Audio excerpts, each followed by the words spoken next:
Welcome to Something About Sleep.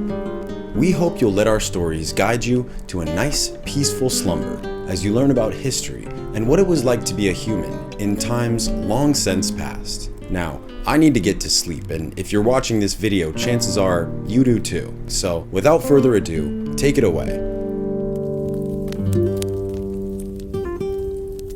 Thank you, sir. On tonight's episode, we will explore what it was like to live in a Viking village. So join me here by the fire and rest your weary eyes as I tell you a tale from long, long ago. Before we step into the famous stories of ships, swords, kings, and faraway voyages, let us pause at a quieter doorway into the Viking world. Imagine a cold northern shoreline before sunrise. The sea is dark and slow, moving in long breaths against stones covered in weed and salt. A few small boats rest above the tide line, pulled up where the water cannot take them. Beyond the beach, a path climbs through wet grass toward a cluster of timber buildings, their low roofs softened by turf, moss, and morning mist. From one roof opening, a thin line of smoke rises into the grey-blue air. Somewhere behind a fence, sheep shift and murmur. A dog lifts its head, listens for a moment, and settles back near the warmth of a wall. This is the world we're visiting tonight. Not the loud version of the Viking-age that often fills movies and legends, but the ordinary world behind it. The village, the farmstead, the longhouse, the hearth, the daily work of keeping people fed, clothed, sheltered, and connected to one another in a place where weather mattered, seasons mattered, and a broken tool or a poor harvest could change the shape of a year. There is a quiet mystery in this world, not because it is hidden behind treasure or battle, but because much of it was so ordinary that few people thought to write it down. How did it feel to wake in a smoke-darkened longhouse? What sounds filled the morning before work began? What did clothing feel like when every thread had passed through human hands? How did a village at the edge of the northern sea understand distance, news, memory, and home? Tonight, we will move slowly through that life. We will not treat every village as identical, because the Viking Age covered different regions, centuries, climates, and social worlds. A household in Norway was not always like one in Denmark or Sweden. A wealthy farm was not the same as a poor one. A coastal settlement did not live exactly like an inland settlement surrounded by forests and lakes. What we can do is build a careful, historically grounded picture of a plausible Viking-age village, one shaped by archaeology, later written sources, comparative evidence, and the practical needs of human life. We will walk through the village before dawn. We will step inside the longhouse and sit near the hearth. We will follow the morning tasks, the care of animals, the preparation of food, the making of cloth, the mending of boats, and the slow arrival of winter. We will listen for the quieter human details, the scrape of a wooden bowl, the dull ring of a tool being repaired, the creak of a door in damp weather, the murmur of a story told after dark. And as we begin, I invite you gently to leave a comment telling me where you are listening from tonight and what time it is in your part of the world. It is always a strange and comforting thought that people can be listening from so many different places, under different skies, at different hours, all drifting into the same quiet corner of history. If you enjoy slow, relaxing journeys into the past, you can also like the video, subscribe, and settle in for more calm history made for rest. There is no rush here. Let the day loosen a little. Let the room around you soften. Let the village come slowly into view. The sea is still dark. The hearths are beginning to glow, and somewhere in the dimness of a northern morning, a Viking village is waking. The world we are entering belongs to what historians usually call the Viking Age, a period often dated from the late 8th century into the 11th century. Dates are always a way of giving shape to the past, not a perfect fence around it. people did not wake one morning and find that the Viking-age had begun. But as a broad historical frame, it helps us understand a time when Scandinavian communities became more visible across Europe and beyond through trade, migration, settlement, raiding, exploration, and cultural exchange. The people of this world lived in places that today we might call Norway, Denmark, and Sweden, though those modern national borders did not exist in the same way. Power was local and regional. Identity could be tied to kin, farm, valley, island, chieftain, trading network, law district, or language. The world was connected, but not in the fast, flattened way we know today. Distance was measured by weather, waterways, paths, ships, seasons, and the willingness of people to travel. When we say Viking village, we have to be careful. The word Viking itself may have referred more specifically to raiding or voyaging activity, and not every person in Scandinavia was a Viking in that narrow sense. Many people spent their lives farming, fishing, raising animals, making cloth, repairing tools, preparing food, managing households, raising children, trading locally, or tending land passed down through families. Some people went overseas.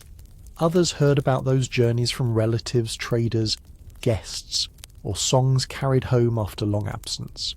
So our village tonight is not a place where everyone is preparing for battle or dreaming only of distant shores. It is a community rooted in everyday survival. It may sit near a sheltered inlet, a river mouth, or a navigable fjord. There is enough land nearby for fields and animals, enough water for fishing and travel, enough woodland for fuel and timber, and enough connection to other people that goods and news can sometimes arrive from far away. In Scandinavia during this period, most people lived in rural settings rather than large towns. There were important trading centres such as Hedeby, Ribe, Birka, Kaupang, and others, where craftspeople, merchants, travellers, and goods from distant regions gathered.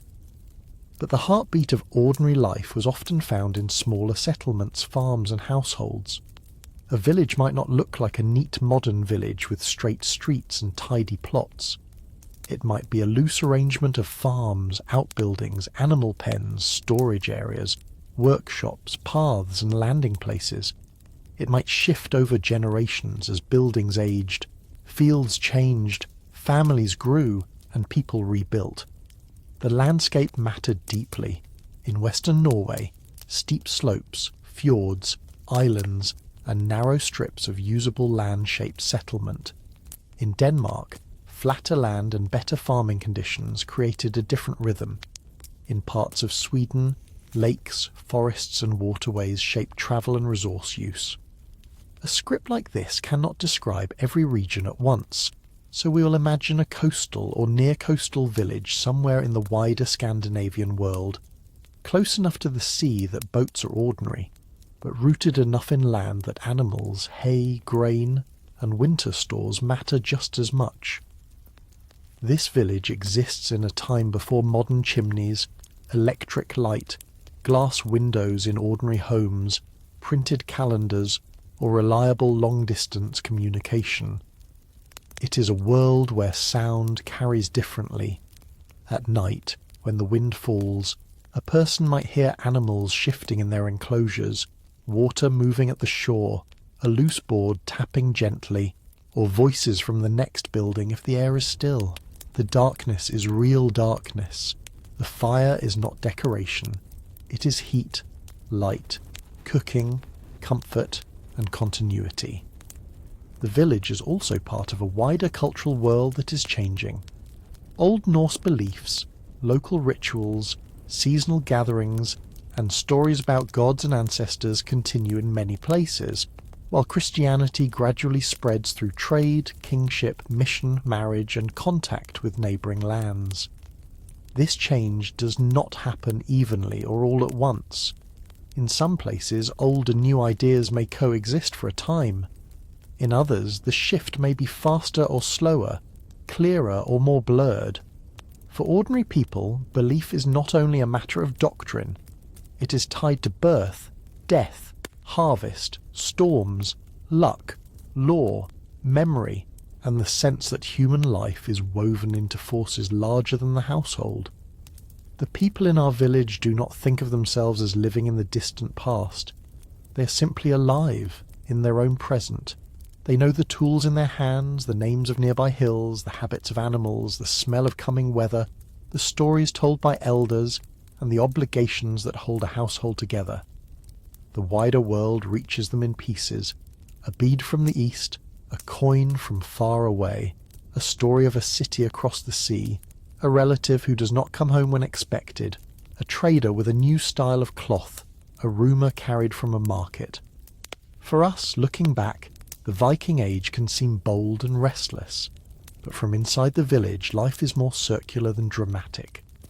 Morning returns, animals must be fed, grain must be ground, wool must be spun, wood must be cut, boats must be repaired, children must learn, the dead must be remembered, the roof must hold, winter must be prepared for long before it arrives. This is where we begin, not at the edge of legend, but at the edge of a field, a shoreline, a path, and a home. Now that we know roughly where and when we are, we can let the map grow quiet. We can look more closely at the settlement itself, at the shape of the land, the placing of houses, and the small details that would have made the village feel like a real place to those who lived there. The first thing you might notice about the village is that it does not stand apart from the landscape. It belongs to it. The buildings are made from the materials around them, timber from nearby woodland, turf cut from the earth, stone from fields and shorelines, reeds or thatch where those are available, clay and daub where they suit the region. Nothing about the place feels separate from weather or ground. The same rain that darkens the fields darkens the walls. The same wind that moves over the water presses against the roofs. A settlement like this might be placed for practical reasons before anything else. It needs access to fresh water. It needs grazing land. It needs fields, even if the fields are small and hard-won from difficult soil. It needs routes to other people, whether by water, track, or seasonal path. If it is coastal, the shore must be useful, not only beautiful. A sheltered landing place matters. A beach where a boat can be pulled up matters. A view of the water may matter, because weather and visitors can arrive by sea. The houses are not necessarily arranged in perfect order. Some stand close to one another, shaped by kinship or shared work. Others sit at a little distance, near pens, barns, or storehouses. Paths form where people and animals pass often. They may be muddy in wet seasons, frozen hard in winter, dusty for a brief time in summer, and full of prints from shoes, hooves, paws, and cartwheels. A modern visitor might look for streets, but the village has paths of habit. This is where people carry water. This is where sheep are driven. This is where the children run when someone calls. This is where a neighbour comes to borrow a tool. Fences and boundary markers are everywhere, not always neat but necessary. Animals have to be kept in or kept out. A small garden plot must be protected. Hay must be stored where it will not be trampled. A fence may be made of split wood, woven branches, stone, or whatever the local landscape provides. It leans, settles, and is repaired over and over. A person in the village would know which section needs attention just by passing it in the morning. Near the houses, you might find the working clutter of a practical life.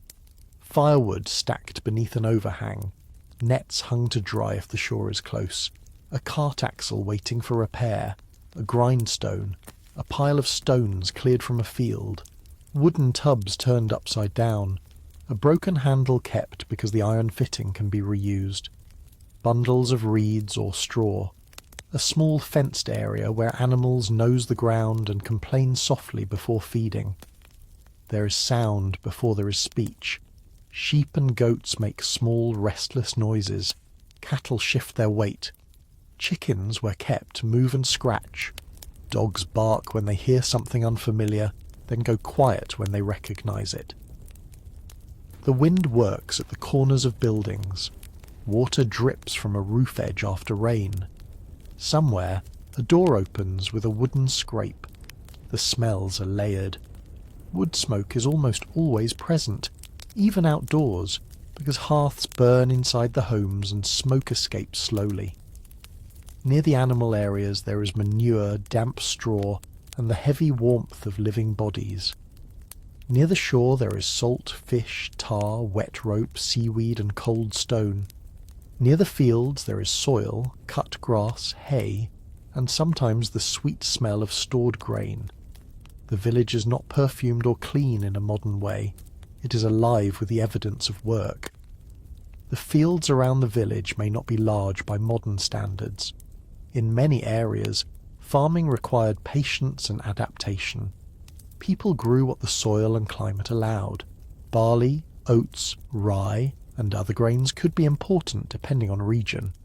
Some fields are ploughed, others are meadow, pasture, or hayland. Hay is not a minor detail. It is winter survival.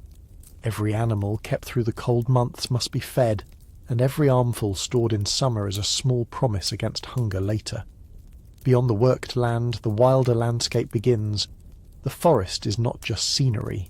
It is fuel, timber, wild foods, grazing in some seasons, hunting, shelter, risk, and story. People go there for wood, berries, nuts, bark, leaves, poles, and other useful things. They may know certain trees individually. They may know where the path becomes wet, where a stream can be crossed, where animals graze, and where the ground is not safe after heavy rain. If the village sits near the sea, the shoreline is another kind of field. It offers fish, shellfish in some places, seaweed, driftwood, travel and contact. It also demands caution. A calm morning can become a hard afternoon. A boat that leaves must be watched until it is safely past the difficult water. Weather is not background. It is participant in every plan. In summer the village may feel more open. Doors stand ajar. Work spreads outward. Cloth, nets, hides, and tools are laid in the air. Children move between houses. People work in fields until the light is low. Visitors are easier to receive. Boats move more often. The whole place expands under long northern daylight. In winter, it contracts. Paths narrow. Work gathers around the hearth, the barn, the storehouse, and the most necessary routes. Snow, mud, frost, darkness, and wind decide what can be done. The village becomes a small island of human warmth in a wide, cold world.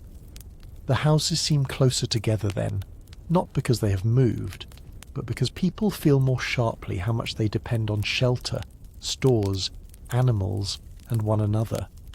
The village is not silent, it is not simple, it is a careful arrangement of needs. Every object has a reason, every path has a memory, every building holds work that began long before the day we are imagining and will continue long after sunset. And at the centre of this living landscape stands the house itself, the long, dim, smoke-darkened place where people sleep, eat, work, store, speak, remember, and wait for morning. To enter the longhouse is to step from wind and open air into a world of warmth, smoke, shadow, and close human presence. The doorway is low enough in some buildings that a person might bend slightly as they enter. The light changes at once. Outside, even on a grey day, the sky gives space to the eyes. Inside, the gaze adjusts slowly. The room is long rather than tall, and much depends on the central hearth. Longhouses varied widely. Some were modest, practical homes. Others, especially those belonging to wealthy households or powerful families, could be large and impressive, built to display status as well as to shelter people. Construction differed by region and available materials. Timber framing was common in many areas. Turf, thatch, planks, wattle, clay, and stone could all play a part. The walls might curve slightly. giving some longhouses a boat-like shape from above. Roofs were heavy, practical, and often darkened by weather. Inside, the hearth is the heart of the building. It is not a fireplace in the modern sense set neatly into a wall. It may be a long fire area or central hearth, with smoke rising into the upper space and finding its way out through openings, gaps, or vents. There is no modern chimney drawing everything cleanly away. Smoke lingers. It stains beams. It settles into wool, hair, wood, and stored goods. To modern lungs and eyes it might feel uncomfortable. To the people who live there, it is part of the house's atmosphere, familiar and constant. The fire gives heat, light, and cooked food. It dries wet clothing. It preserves a sense of safety. It is tended carefully, because starting fire is possible but not something to treat carelessly. Embers can be banked under ash to last through the night. In the morning, someone who knows the hearth well can coax them back with dry fuel and breath. Along the side of the longhouse, raised benches or platforms may serve many purposes. People sit there during the day and sleep there at night. Bedding might include wool blankets, skins, cloaks, and woven coverings. Chests hold valuable goods, clothing, tools, or household stores. Hooks and pegs keep things off the ground. A household that owns decorated items, carved wood, fine textiles, metalwork, or imported goods may display some of them, because the home is also a place where status is seen. The interior is not divided into private rooms in the way a modern house might be. Privacy is limited.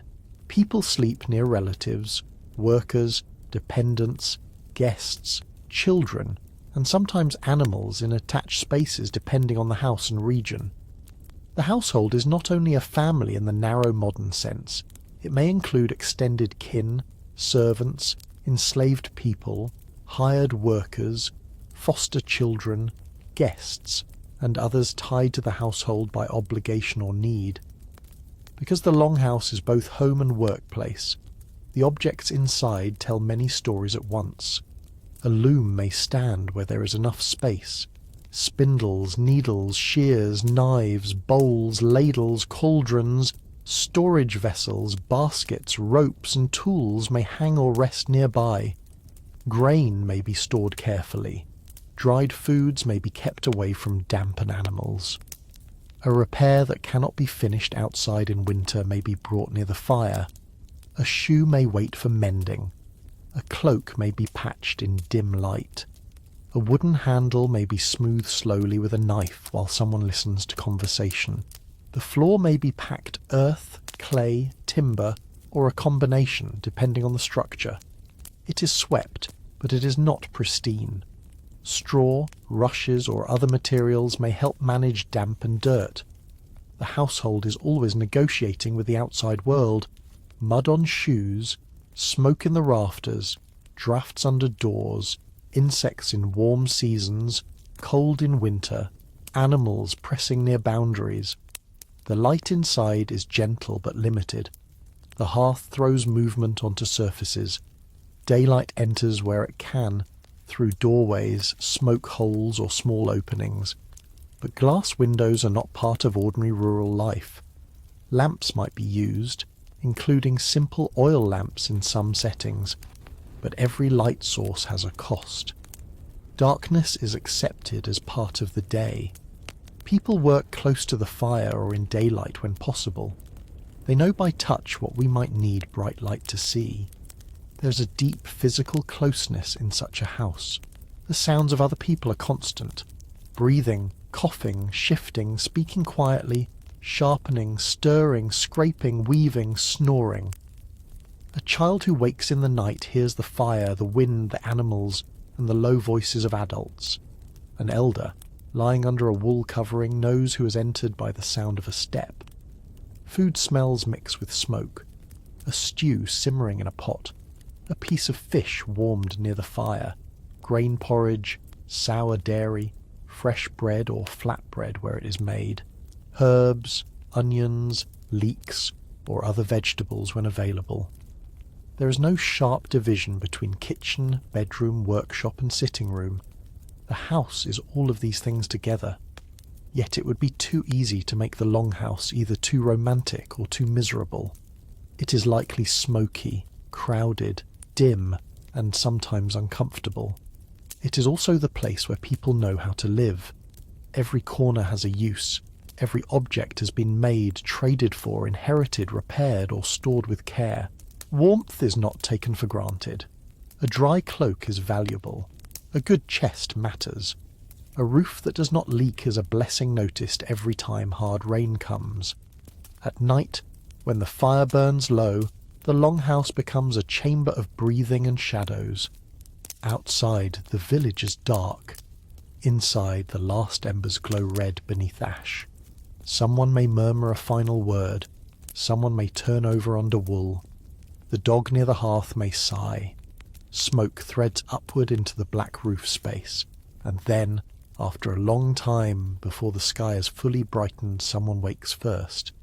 The day begins not with a sudden sound, but with the careful return of the fire. Morning in the village begins in layers. It does not arrive all at once. First there is the dark shape of the longhouse, then the dim red of embers, then the soft disturbance of someone rising. A body moves carefully among sleeping people. A cloak is wrapped around shoulders. A hand reaches for fuel kept dry enough to catch. Ash is shifted. A faint glow breathes back into flame. The first task is often warmth. Without warmth, everything else is harder. The hearth has to be tended before food can be heated, before light can fill the room, before damp clothing can dry, before the house feels awake. In a household like this, the person who tends the fire is not doing a small thing. They are reopening the centre of the home. Outside, the village may still be blue with dawn. In summer, the light comes early and lingers late. In winter, morning is slow and reluctant. The doorway opens and cold air enters sharply. For a moment, the interior smoke shifts. Someone steps out into mud, frost, or wet grass. The world outside smells of animals, old rain, salt air if the sea is near, and the faint smoke from neighbouring roofs. Animals are among the first responsibilities. They cannot wait for people to feel fully awake. Cattle need attention. Sheep and goats need checking. Pigs must be fed where they are kept. Chickens scratch and complain. Horses, if the household has them, are valuable animals and require care. In winter, fodder matters intensely. Every bundle of hay and every stored feed resource represents summer labour. Feeding an animal in the dark months is not only an act of daily care, it is the spending of stored sunlight. Water must be fetched or checked. In some places, a well, stream, spring, or nearby water source serves the settlement. Carrying water is heavy work, ordinary and constant. It is easy to overlook because it appears in the background of life, but a household cannot function without it. Water is needed for cooking, drinking, animals, washing, brewing, dyeing, and many other tasks. Food in the morning may be simple: porridge, bread, leftovers, dairy, dried or preserved food, depending on season and household resources. Not every meal is a feast, and most are likely practical. The first food of the day may be eaten near the hearth, from wooden bowls or simple vessels. A person may eat quickly before going to the fields, the shore, or a workshop. Another may remain inside, already beginning the spinning, mending, cooking, or preparation that will continue for hours. The village wakes through repeated sounds. A door opens. A bucket knocks softly against a leg. An animal calls. A tool is lifted. Someone speaks a greeting. A child is told to get up. A dog runs ahead and then stops, looking back. Smoke thickens above roofs as fires catch. The paths begin to show movement. Work is divided, but not always in simple or rigid ways. Gender, age, skill, status, wealth, and household need all shape who does what. Some tasks are more associated with women in the evidence, such as many textile tasks and household management. while men are often associated with heavier field work, travel, certain crafts, and public roles. But real life is usually practical. When something must be done, hands are found. Children help as they grow. Elders contribute knowledge, supervision, craft, story, and memory even when physical strength changes.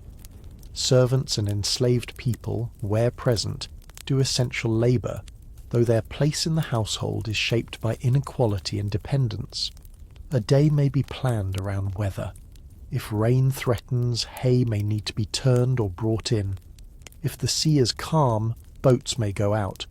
If a fence is broken, animals may escape. If someone is expected from another settlement, tasks may be rearranged.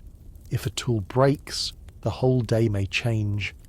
There is no digital calendar, but there is a dense awareness of timing.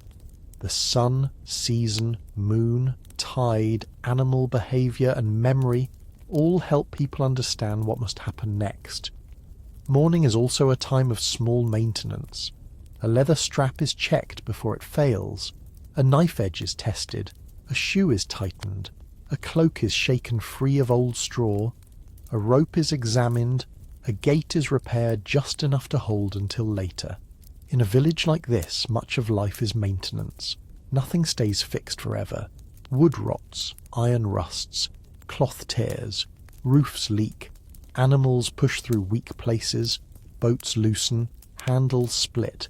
A household survives because people notice small failures before they become large ones. Children learn through this rhythm. A young child watches more than they understand. An older child carries kindling, helps with animals, gathers eggs, runs messages, fetches water, learns to spin, watches a tool being sharpened, or is corrected for doing something carelessly. Education is woven into work. Knowledge is not separated into school hours. It is in the hands, ears, and eyes. In the quietest version of the morning, no single event stands out. The day is made of ordinary beginnings: fire, animals, water, food, tools, weather, instructions, footsteps. A person from the village might not think such a morning worth describing. Yet for us, it is one of the most human parts of the past. It shows life not as legend, but as continuity. By the time the sun has risen higher, the village is fully awake. Smoke has thinned into the morning air. Animals are moving. People are at their tasks. The first hunger of the day has been answered, and all around the settlement the long labour behind every meal begins to show itself. To understand that meal, we have to follow food backward, from bowl and hearth to field, animal, shore, storehouse, and season. Food in a Viking-age village is never only food. It is weather remembered.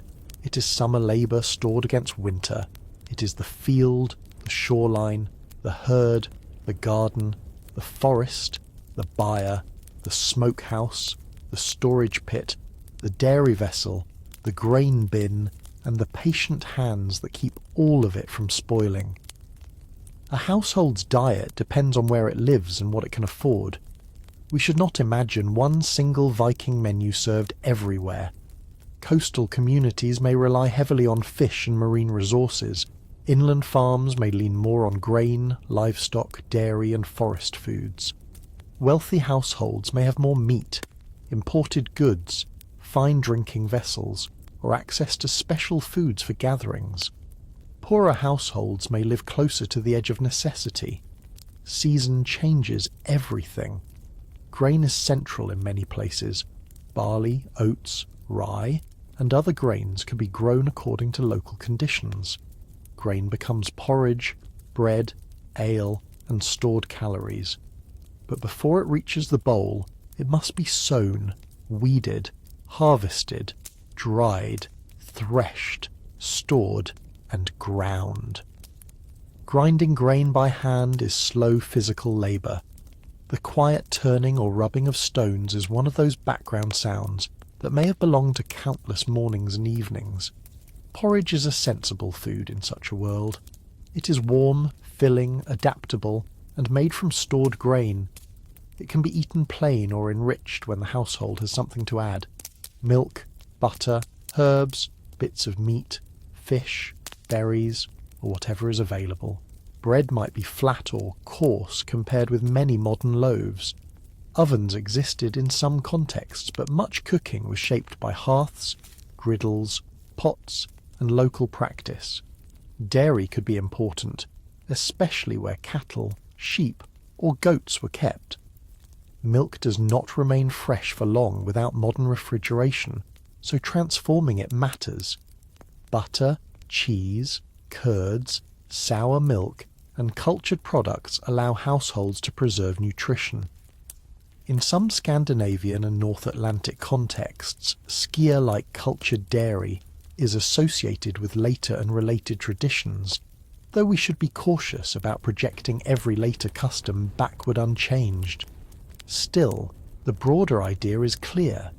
Dairy knowledge was practical, valuable, and connected to daily management of animals. Meat existed, but it was not necessarily eaten in large amounts every day by everyone. Animals were valuable alive. Cattle could provide milk, labour, hides, status, and future animals. Sheep gave wool, milk, meat, and skins. Goats were hardy and useful. Pigs could be raised where conditions allowed. Chickens and geese provided eggs and meat. Slaughter was part of life, especially in seasonal patterns, but a household had to balance immediate food with future survival. Fish could be vital. Along the coasts and rivers, fishing offered protein that could be eaten fresh or preserved.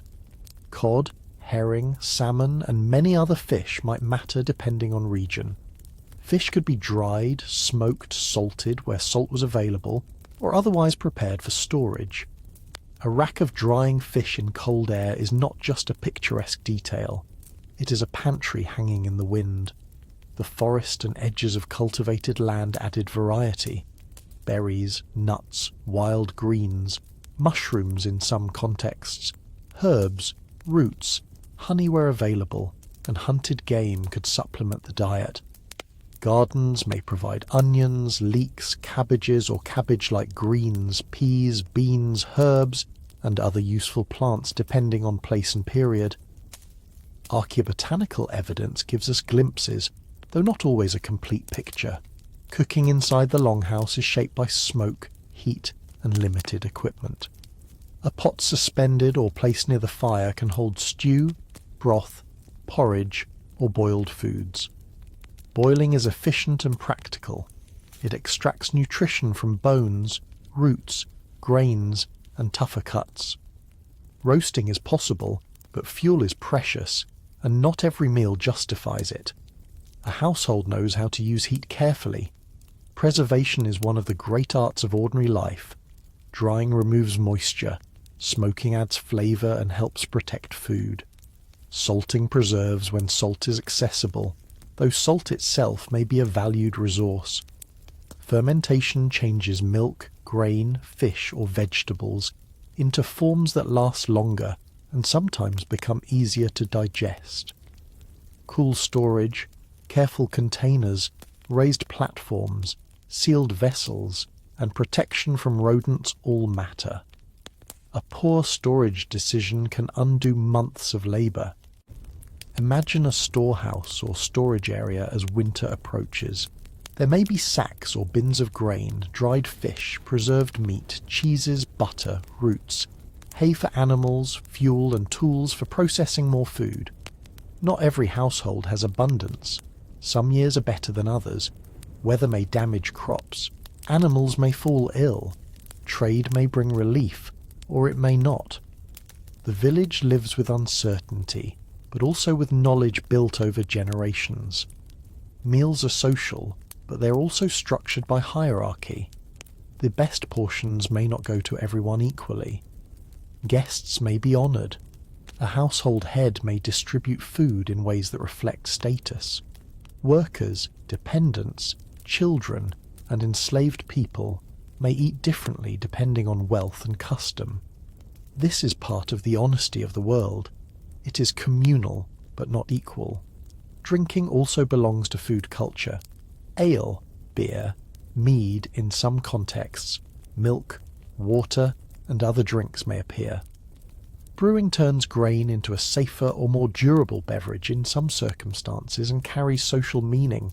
At gatherings, drink can be tied to hospitality, memory, oath, celebration, and status. But in everyday village life, much drinking is ordinary and practical. The smell of cooking in the longhouse changes with season.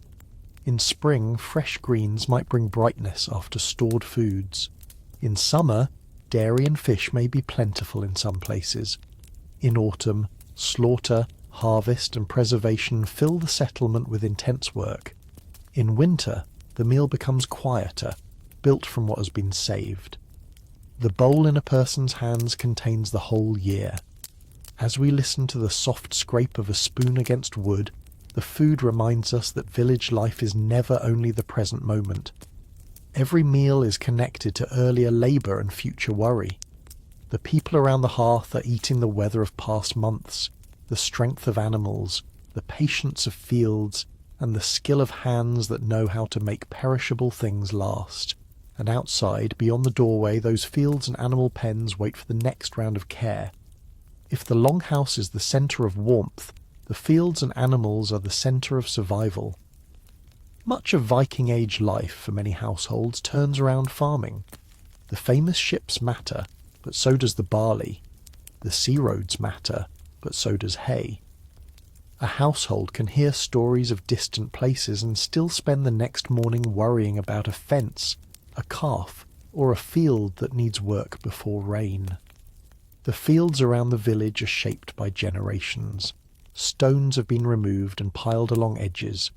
Soil has been worked, rested, manured, and watched. In some regions, land is scarce or difficult, and every usable patch matters. In others, better farmland allows larger production.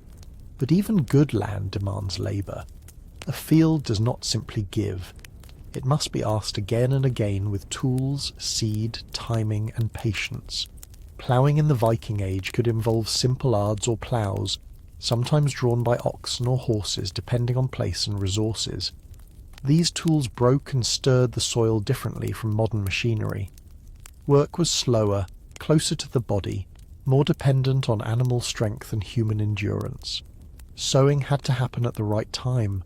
Too early and weather might ruin it. Too late, and the growing season might be too short. The crops themselves depend on region. Barley is often important because it tolerates northern conditions and can be used for food and drink. Oats and rye also appear in various contexts. Wheat existed, but was not equally common everywhere. Legumes, garden plants, and collected foods add variety. A person living in the village would not think in terms of nutritional categories. They would think in terms of what grows, what stores, what fills the belly, what can be spared, what must be saved for seed, and what can be offered to guests. Animals are wealth in living form. Cattle are valuable not only for meat, but for milk, hides, labour, manure, and status. Sheep provide wool, one of the most important materials in daily life, along with meat and milk in some systems. Goats are hardy and useful, especially in rougher landscapes. Pigs can turn scraps and woodland resources into meat. Horses may carry people, pull loads, or serve as markers of status and mobility. Chickens and geese add eggs, feathers, and meat. Keeping animals means constant attention.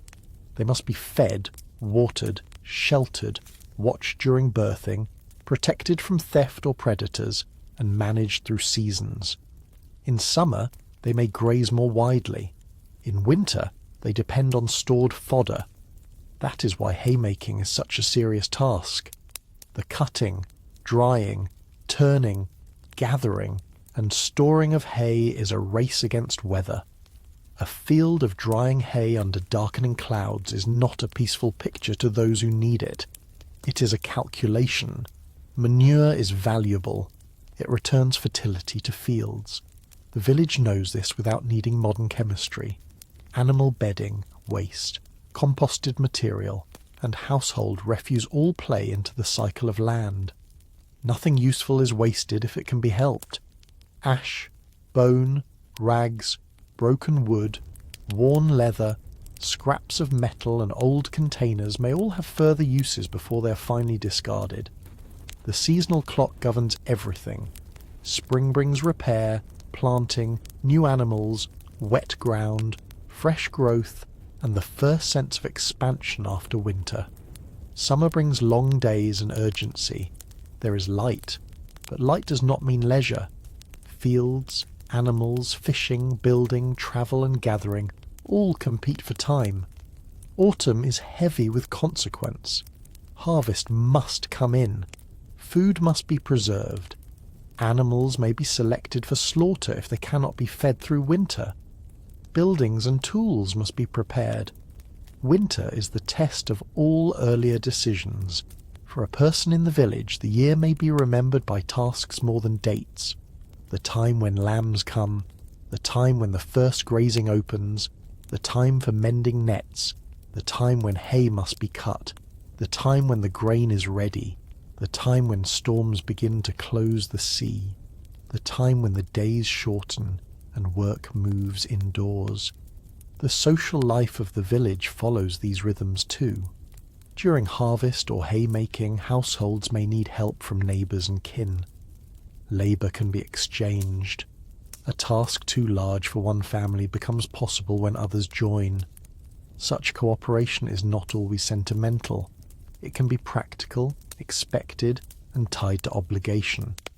If someone helps you bring in hay this year, you may owe help later. Reputation grows from reliability. Children learn the seasonal clock early. They know when adults are tense because weather is changing. They know which animals are gentle and which to avoid. They learn that a gate left open is not a small mistake. They learn to recognise tools, seeds, weeds, and chores. Their play may happen around work, imitating it, interrupting it, and slowly becoming part of it. The fields also create a sense of place. A family may know which patch belonged to a grandfather, which boundary was argued over, which meadow floods, which slope dries first, which stone always catches the plough, which path the cattle prefer. Land is not abstract property. It is memory underfoot. Of course, not everyone in the Viking-age owned land equally. Some households were wealthy, with many animals, dependents and influence. Others may have had little. Tenants, labourers, servants, and enslaved people did much of the work that made wealth visible. A village can appear peaceful from a distance while still containing hardship and hierarchy. Calm account should not erase that. It should simply describe it without turning suffering into spectacle. By late afternoon in the growing season, the village may smell of cut grass, earth, sweat, animals, and smoke. Tools lean against walls. People return with tired hands. Animals are brought in or checked. The sun moves low, and the fields shift from workplace to shadowed land again. Yet beyond the fields, another source of food, travel, risk, and imagination waits. The sea or river is not separate from village life. It is a road, a pantry, a boundary, and sometimes a mirror of the sky. For a coastal Viking-age village, the sea is always present, even when no one is looking at it. It is in the salt on ropes, the tar on planks, the fish drying in the wind, the stories told by visitors, and the habit of glancing toward the water before deciding what kind of day it will be. The ships of the Viking Age are famous for good reason.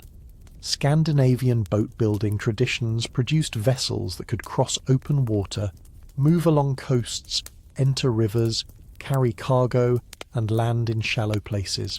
Clinker-built construction with overlapping planks helped create flexible and strong hulls. Some ships were long, elegant, and suited for war or swift travel. Others were broader cargo vessels. Many everyday boats were smaller, humbler, and more local in purpose. In our village, the most common boat a person sees may not be a grand longship. It may be a working boat, patched and practical, used for fishing, ferrying, carrying hay from an island meadow, visiting kin across water, transporting goods to a market, or checking traps and lines. The boat matters not because it is legendary, but because it is useful. A boat requires care. Wood swells, dries, cracks and wears. Ropes fray. Oars split. Sails need mending. Tar and other treatments help protect the hull. A small weakness ignored too long can become danger on water. People who use boats regularly understand them by sound and feel. The creak of a plank, the pull of an oar, the set of a sail, the weight of a load, the shift of weather across the face of water. Fishing may be part of daily or seasonal work. Nets, lines, hooks, traps, and weirs might be used depending on region and fish. A household with access to good fishing has a valuable resource, but fishing is still labour. Nets must be made, repaired, cleaned, dried, and stored. Lines tangle, hooks are lost, weather interrupts, fish must be processed quickly. A successful catch brings work as well as relief. Imagine a morning when the sea is calm enough for a small boat to go out. The village is awake, but still quiet. 2 or 3 figures move along the shore carrying gear. The boat is pushed over wet stones or sand. Oars are set. Someone checks the sky, not once but repeatedly, because weather over water can change with little warning. The boat moves out, first with the scrape of wood, and then with the soft knock of oars in their locks. From the shore, those who remain may watch for a while. In a world without instant messages, watching is a form of connection. A person sees the boat grow smaller and understands both its usefulness and its vulnerability. Most days may be ordinary.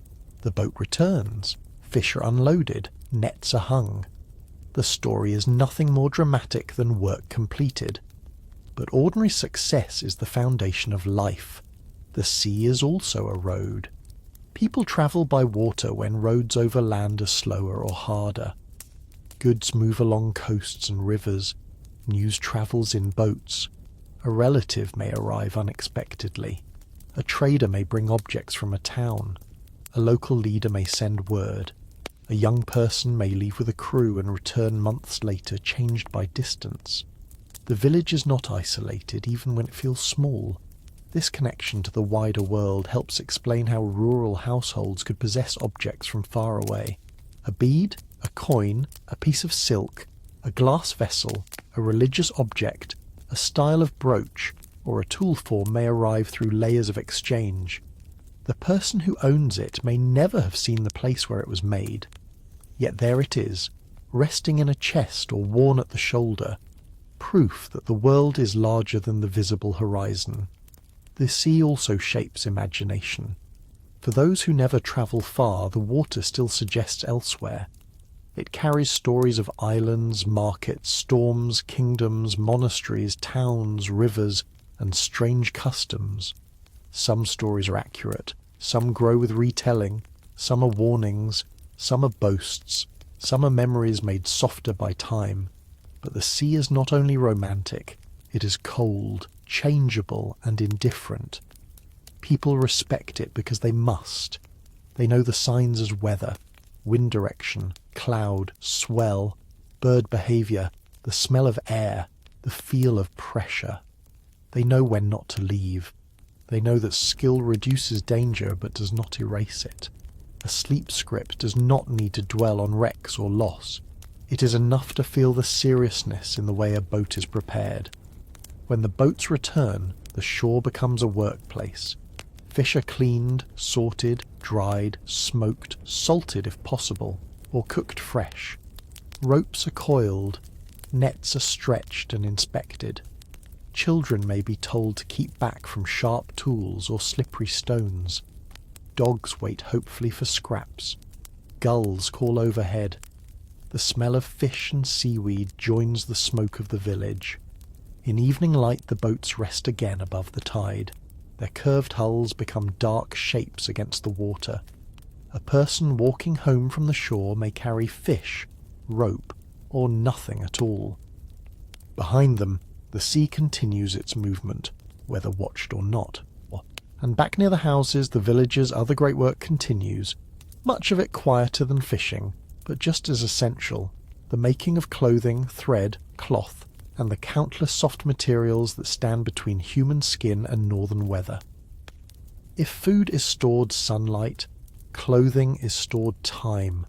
Every cloak, tunic, dress, hood, blanket, strap, and patch sleeve carries hours of labour inside it. In a Viking-age village, cloth is not cheap background material. It is valuable, personal, and practical. To be clothed warmly is to benefit from animals, fields, plants, tools, skill, and patience. Wool is one of the most important materials in this world. Sheep provide it year after year, and wool has qualities that suit cold, damp climates. It can keep warmth even when not perfectly dry. It can be spun, woven, felted, dyed, repaired, and reused. A sheep in the field is not only an animal, it is future thread, future cloth, future warmth. The process from fleece to garment is long. Sheep must be cared for. Wool must be clipped or gathered depending on breed and practice. It must be cleaned, sorted, combed or prepared, spun into thread, woven into cloth, finished, cut, sewn, and often dyed or decorated. Each step has its own knowledge. A careless step early can make later work harder. Spinning is especially constant. With a spindle and distaff, wool becomes thread by repeated motion, twist, and attention. The work can be done while watching children, listening to conversation, tending the hearth, or waiting during another task. It is portable, repetitive, and essential. One can imagine the small weight of a spindle turning near firelight, the fingers drawing fibres steadily, the thread lengthening almost as quietly as thought. Weaving requires more setup and space.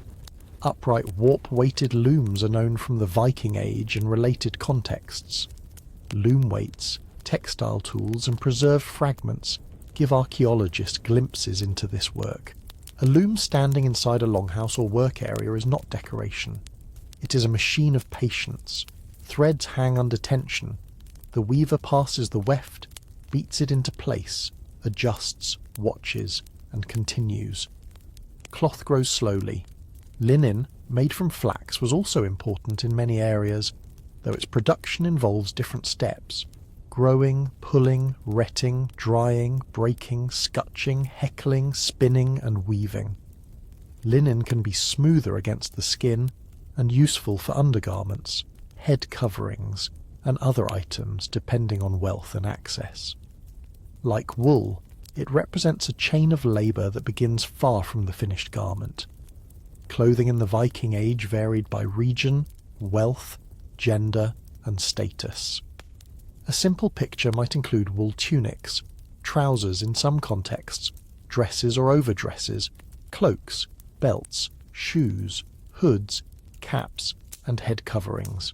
Oval brooches are often associated with Scandinavian women's dress in certain periods and regions, though not all women wore the same styles. Men and women might both use brooches, pins, belts, knives, pouches, and other practical accessories. Clothing fasteners were functional and visible, so they could also display wealth or taste. Shoes were made of leather, often turned shoes in which the upper and sole were sewn together inside out and then turned. They wore out. Wet ground, mud, and constant walking punished footwear. A village household repairs shoes because replacing them takes material and skill. A patch on a shoe is a small sign of thrift, not shame. Colours existed, sometimes more vividly than modern imagination expects. Natural dyes could produce yellows, browns, reds, greens, blues, and other shades, depending on plants, minerals, techniques, and access. Wealthier people might have brighter or more carefully dyed cloth. Ordinary clothing may have been more muted, but the Viking world was not only grey and brown. Still, for our calm village, it is enough to imagine earthy colours softened by smoke, wear, weather, and use. Textile work was often associated with women and in many households women likely carried major responsibility for clothing production and household textile management. This gave them essential practical authority. The keys, chests, cloth, stores, and domestic production of a household were not minor matters. In a world where survival depends on preparation, the person who manages cloth and stores manages warmth, status, and continuity. Mending is as important as making. A tear is not the end of a garment. Sleeves are patched, cloaks are reinforced, hems are repaired. Old cloth is recut for children, used as wrappings, turned into bedding, strained through, padded, or finally used in ways far removed from its original form. Nothing is discarded while it still has use. A garment may pass through many lives before becoming a rag. The tactile world of clothing is intimate. Wool against the wrist, a belt tightened before work, a cloak pulled close against sea wind, damp socks or foot wrappings near the fire, a brooch pin cold in the hand before fastening, a hood smelling faintly of smoke and rain. These are the sensations of daily history. Clothing also communicates. A fine brooch, a well-woven cloak, a clean linen layer, a decorated band, a fur trim, or imported silk can say something about wealth, trade, gift-giving, or aspiration. At gatherings, dress may matter more. In daily work, practicality rules, but even practical clothing carries identity. When evening comes, textile work may continue after outdoor labour ends. Near the hearth, someone spins, someone else patches. A child is taught how to handle thread. A garment is laid across knees. The loom stands in shadow, waiting for daylight or better light. The sound is soft, fibre drawn, thread twisted, needle through cloth. In this slow work we see the village from another angle, not as a place of sudden events, but as a place where life is built strand by strand. A cloak that keeps someone warm in winter begins months or years earlier in pasture, shearing, spinning, weaving, cutting, sewing and mending. And beside the textile tools, other tools wait. Knives, axes, hammers, awls, chisels and iron fittings, all part of another quiet truth of the village. Everything must be made, maintained and repaired. A Viking-age village is a world of objects with long lives. Tools are not casually replaced. A knife may be sharpened until its shape changes. A wooden bowl may be patched, a handle replaced, a hinge repaired, a rope retwisted, a plank reused, a broken iron piece reforged if possible. The culture of repair is not a hobby. It is necessity. Wood is everywhere. Houses are framed with it. Boats depend on it. Fences, carts, bowls, handles, chests, beds, benches, spoons, barrels, buckets and looms all require it. Fire consumes it. Tools shape it. Weather attacks it. A village must have reliable access to woodland, driftwood, tradewood, or manage timber resources depending on location. People know which trees suit which tasks. Not every piece of wood is equal. Carpentry and woodworking range from rough to refined. A fence post does not need the finish of a carved chest. A boat plank demands different judgment than a spoon. A skilled woodworker reads grain, weight, curve, and weakness. They know when to split, when to carve, when to bend, when to season, when to discard. The evidence of such knowledge survives in archaeological finds, ship burials, buildings, tools, and everyday objects preserved in favourable conditions. Iron is valuable. It is not rare in the sense of being unknown, but producing and shaping it takes labour, fuel, ore, skill, and time. A blacksmith, whether full-time in a larger settlement or part of a broader craft economy, is an important figure because iron supports so many parts of life. Knives, nails, rivets, axes, sickles, hinges, locks, bits, tools, weapons, cauldrons and fittings all depend on metalwork. The smithy, if our village has one or if a smith works nearby, is a place of controlled intensity. Bellows feed the fire, iron heats from dark to red to yellow, the hammer falls, sparks rise and vanish, the sound carries across the village in dull, repeated notes. Yet even this work can be described calmly. It's not a scene of drama, but of practiced attention. The smith listens to metal, watches colour, feels timing. Many households also do smaller repairs themselves. A person may not be a specialist, but still know how to sharpen a blade, replace a handle, punch a hole in leather, mend a rope, carve a peg, patch a vessel, or adjust a gate.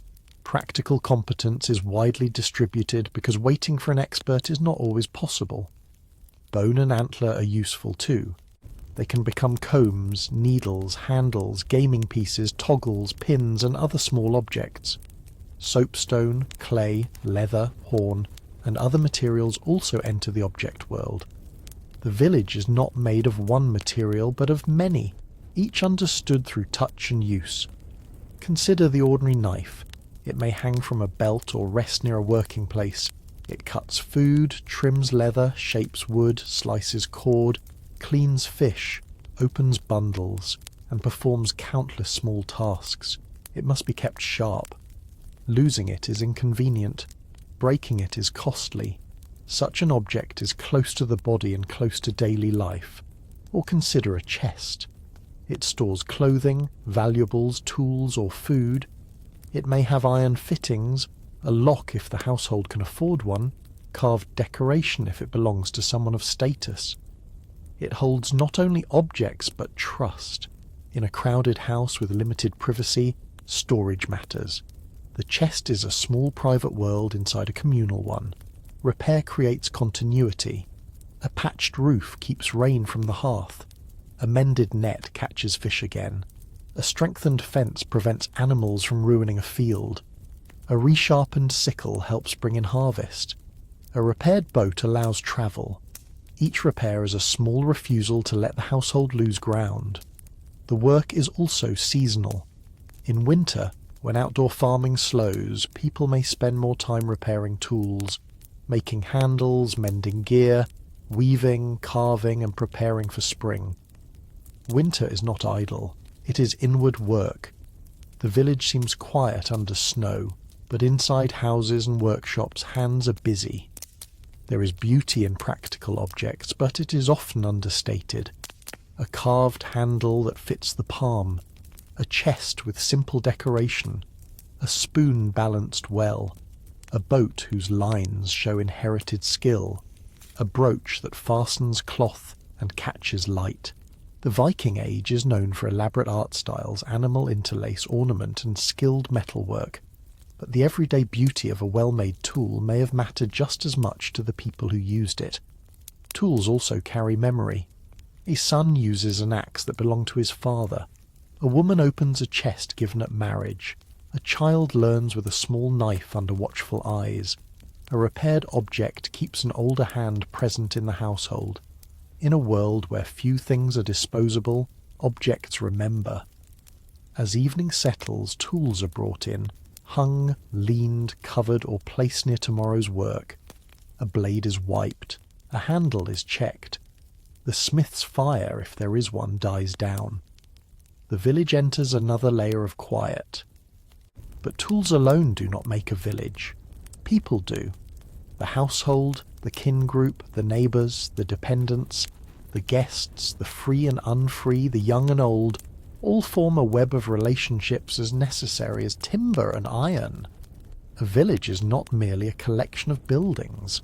It is a web of people who know one another's names, histories, debts, skills, tempers, griefs, and usefulness. In a Viking-age community, the household is one of the central units of life. It is where labour is organised, food is stored, children are raised, guests are received, property is managed, and reputation begins.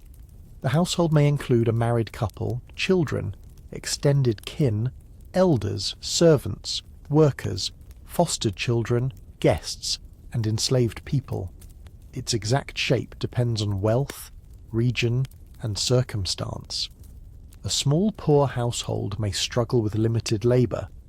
A wealthy household may command many hands and occupy a larger hall or farm complex. The difference between these households is not only comfort, it is power. Kinship matters deeply. Family ties can bring support, obligation, inheritance, alliance, and conflict.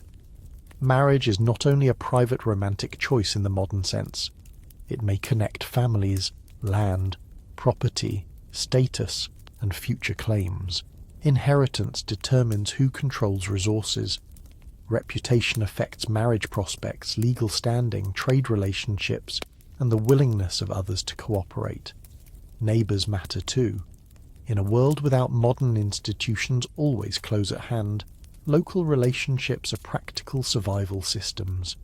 A neighbour may help with hay, lend a tool, share news, witness an agreement, join a search for missing animals, or support a household during illness or loss. But neighbours can also dispute boundaries, animals, debts, insults, or inheritance. Close communities are not automatically peaceful. They are simply interdependent.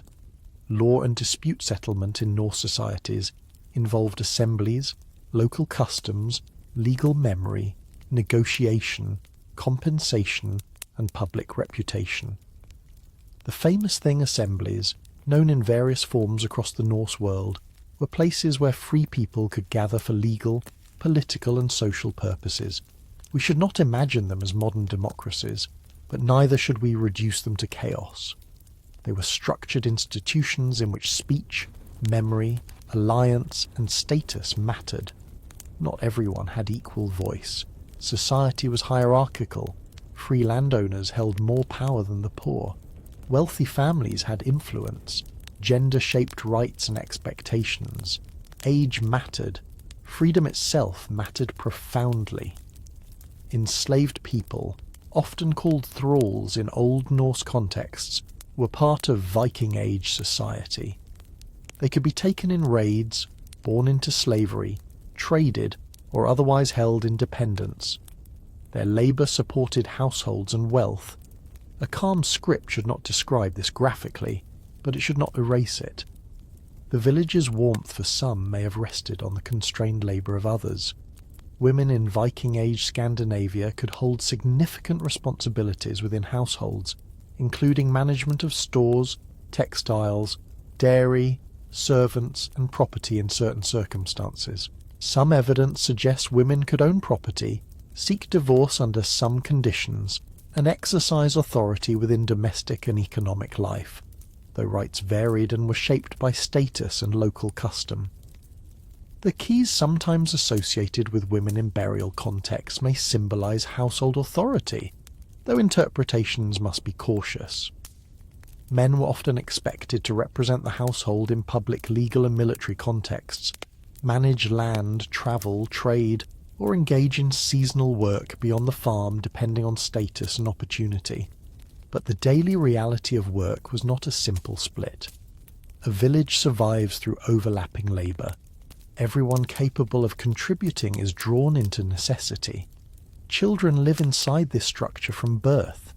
They learn who has authority, who is kind, who is feared, who tells stories, who owns which animals, who must be obeyed, and who can be teased. Their world is crowded with adults. They sleep near others, eat under watchful eyes, and grow into work gradually. Childhood likely included play, affection, danger, discipline, learning, and responsibility, all woven together. Elders hold memory. In a society where much is spoken rather than written, memory is power. An older person may remember kinship lines, old agreements, weather patterns, land boundaries, songs, stories, insults, marriages, and debts. They may no longer do the hardest physical labour, but they can still guide decisions, teach skills, and keep the household connected to its past. Hospitality is another important part of social life. A guest arriving from another settlement is not simply an inconvenience. They may bring news, trade, requests, obligations and social opportunity. To host well can enhance reputation. To be a poor host may be remembered. Food, drink, a place near the fire, and respectful conversation all carry meaning. Yet hospitality also requires resources, and not every household can offer the same welcome. A small village can feel intimate and lonely at the same time. Intimate because everyone knows everyone. Lonely because the wider world is distant, and because a person's place may be hard to change. If you are born into a powerful family, doors open. If you are born poor, dependent or enslaved, life is narrower. If you quarrel with kin or neighbours, there may be few places to escape the consequences. If someone leaves by sea, absence can fill the house like another presence. At sunset, social life gathers again around fire and food. People return from fields, shore or workshop. Stories are exchanged, complaints are made, plans for tomorrow are shaped. A neighbour stops by. A child falls asleep before the adults finish talking. Someone laughs softly. Someone else says little and watches the fire. The village is a human arrangement of warmth and obligation. It can comfort, bind, protect, judge, remember and exclude. To live there is to be known, which can be both safety and burden, and within this web of people, the youngest members of the village are always watching, learning how to become part of a world made of skills rather than written instructions. A child in a Viking-age village grows up among tools, animals, smoke, weather, and voices. There is no clear wall between the world of children and the world of adults.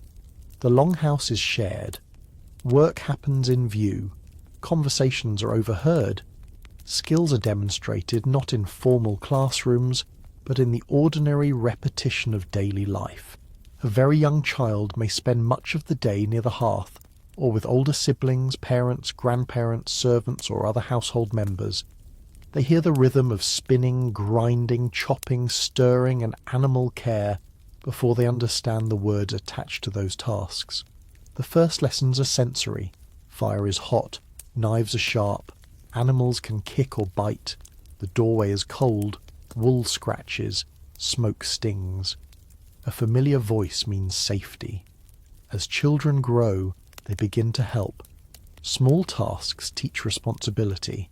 Carry this, hold that, watch the younger one, bring kindling, gather eggs, keep the dog away, do not open the gate, fetch water if the distance is safe, stir this slowly, pick stones, sort wool. Listen when your elder speaks. The tasks may seem minor, but in such a household small errors can matter. Learning is often imitation. A child sees how an adult holds a spindle, ties a knot, sharpens a blade, handles an animal, folds cloth, reads the sky, or greets a guest. They try clumsily. They are corrected. They try again. Over years, movements become natural. The village passes itself forward through bodies trained by repetition. Toys and games existed, though evidence is fragmentary. Archaeologists have found gaming pieces, carved figures, miniature objects, skates made from bone in some contexts, and other items suggesting play. Children likely played with simple handmade toys, natural objects, animals, and imitations of adult tools. A stick can become an oar, a sword, a plough, or a herding staff. A scrap of cloth can become a doll covering. Stones can become counters. Snow and ice create their own games. Board games were known in the Norse world, including Tafel-type games, which involved strategy and uneven sides. Such games may have been played by adults and older children. Gaming is more than entertainment. It teaches patience, rivalry, planning, and the pleasure of a mind at work during long evenings. Stories are education too. Through stories, children learn what is admired, what is dangerous, what is shameful, what is funny, what ancestors did, what gods or spirits may be like, what happens when promises are broken, and how cleverness can matter as much as strength. Some stories may be local and personal.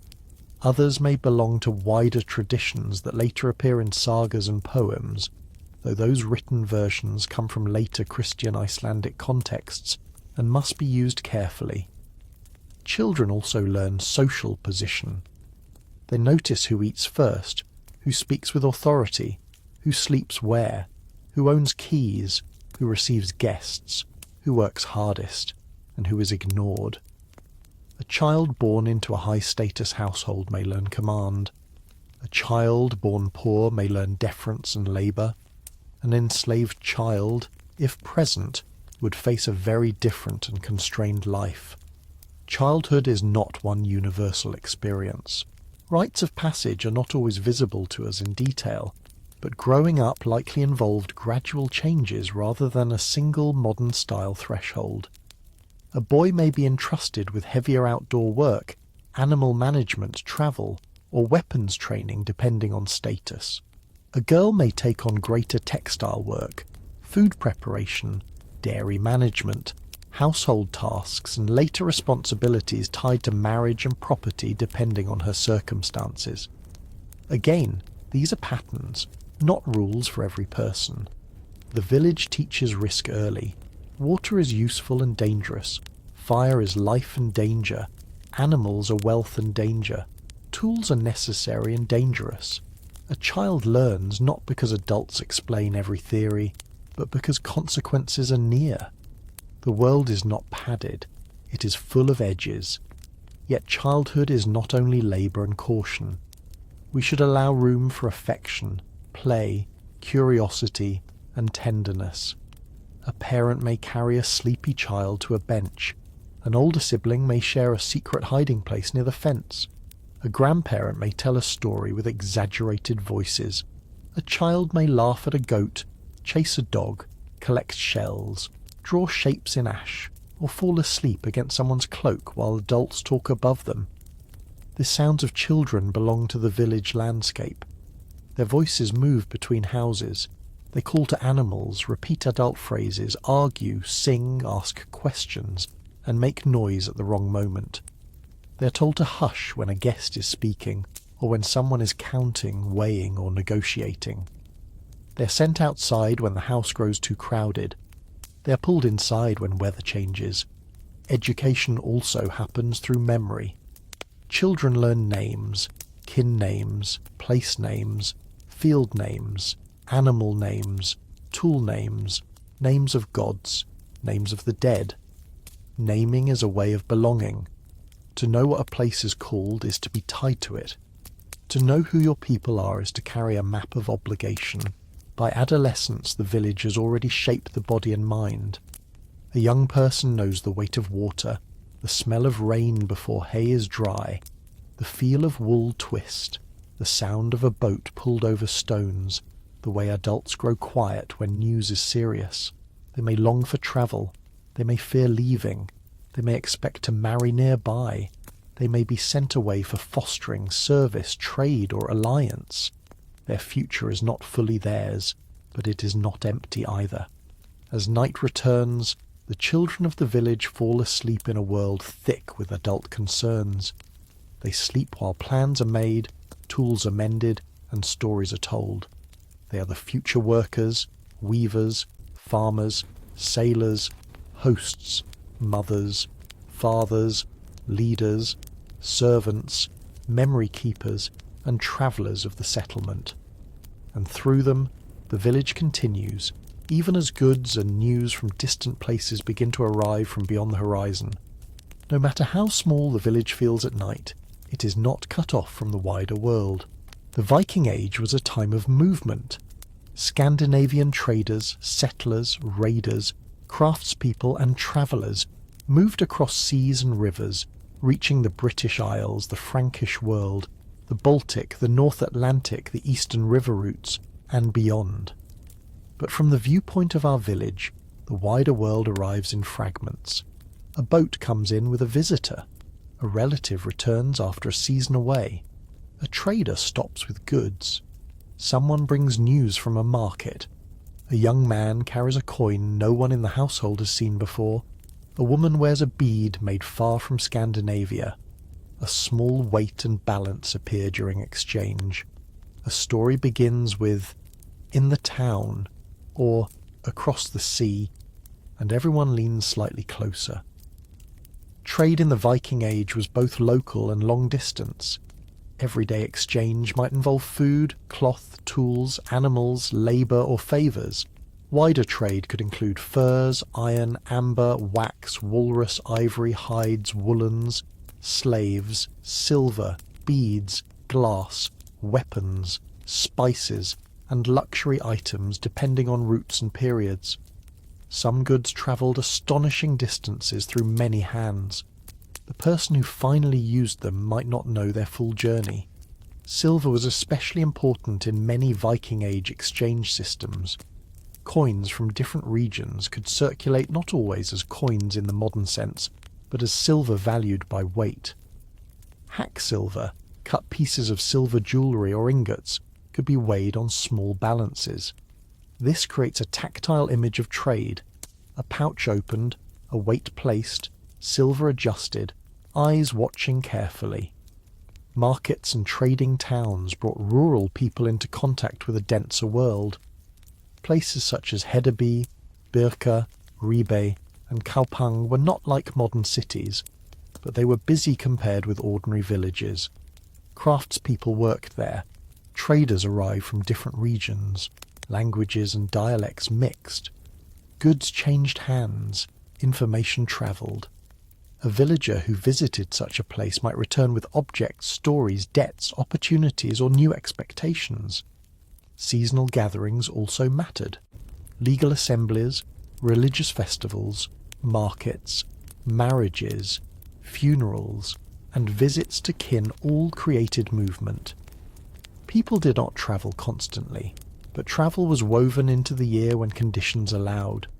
A household might send someone with goods. A local leader might call people together.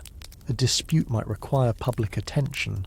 A marriage negotiation might take a family away from home. For those who remain in the village, travellers are sources of imagination. They bring descriptions of towns, churches, halls, kings, silver, strange clothing, foreign foods, dangerous waters, generous hosts, poor bargains, and news of conflict or opportunity. Some stories are true, some are polished by pride, some are misunderstood. In an oral culture, news and storytelling overlap. The same event can become larger or softer depending on who tells it. Trade also changes taste. A household that acquires imported beads, fine cloth, a decorated vessel, a foreign coin, or a Christian object may begin to imagine itself differently. Objects are not silent. They say, "Someone here is connected." They may be gifts, purchases, inheritance, loot, or trade goods. Their meaning depends on context. A bead at a shoulder, a cross pendant, a Thor's hammer pendant, a silk trim, or a silver arm ring can all carry messages about identity, wealth, belief, memory, and affiliation. The village's connection to travel does not mean everyone is free to move. Travel requires resources, social permission, safety, skill, and opportunity. A household cannot always spare labour. A woman managing a farm may be more powerful at home than on the road, depending on circumstances. A poor dependent may travel only when sent. An enslaved person may be moved as property rather than traveller. A child may dream of the sea without knowing if they will ever leave. The return of a traveller can be a village event. People notice the boat. They notice who steps out. They notice what is carried. There may be greetings, embraces, formal hospitality, or guarded looks depending on the relationship. News is not consumed privately. It circulates. By evening, several households may know the outline. By the next day, details shift. By winter, the story may be part of the season's storytelling. Trade can bring risk as well as goods. New alliances may create old resentments. Debts may form. Diseases can travel, though we need not dwell on that here. Raiding and slaving are part of the wider Viking Age. and the wealth of some communities was connected to violence elsewhere. But our focus remains on the village's daily experience of connection, the way distant events become a coin in the hand, a rumour by the hearth, a missing person, a guest at the door, or a style copied by a local craftsperson. The outside world also brings religious change. Christian ideas, symbols, clergy, and political pressure move along trade and power networks. Some people adopt new beliefs sincerely. Some do so for alliance, advantage, marriage, or loyalty to rulers. Some maintain older practices. Some combine signs in ways that are difficult for us to interpret. In a village, change may arrive not as a single announcement, but as an object, a name, a burial custom, a story, or a new expectation. After the visitor leaves, the village grows quiet again. The same fields remain. The same animals need care. The same roof needs repair. But something has changed. A new object rests in a chest. A new story lives in memory. A young listener imagines a river they have never seen. An elder compares the news with older tales. The world has widened, then narrowed again. And in that narrowing, as evening returns, belief and storytelling take their place beside the fire, helping people understand both the known village and the vast unseen world beyond it. When the day's work has slowed, and the longhouse fills with evening shadow, the world of belief and story draws nearer. It is tempting to imagine Viking-age religion as a fixed system, clearly written and practiced the same way everywhere. But the reality was likely more varied, local, and changing.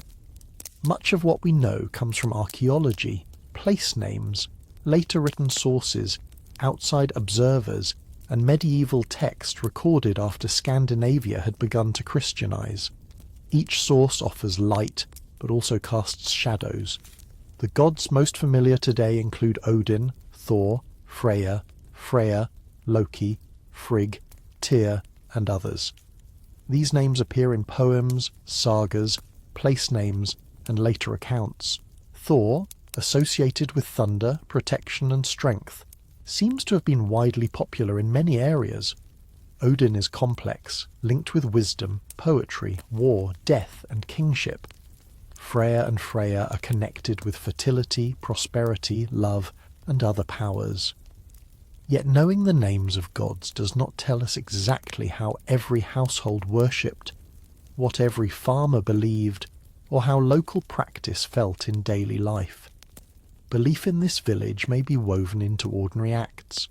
A small offering for good luck, a concern for land spirits or ancestors, a protective charm, a ritual at a seasonal feast, words spoken over a birth, a journey, or an animal. A pendant worn not as abstract theology, but as comfort, identity, and protection. Religion is not always separate from practical life. It enters weather, harvest, sickness, childbirth, travel, death, and reputation. Seasonal gatherings may carry ritual meaning.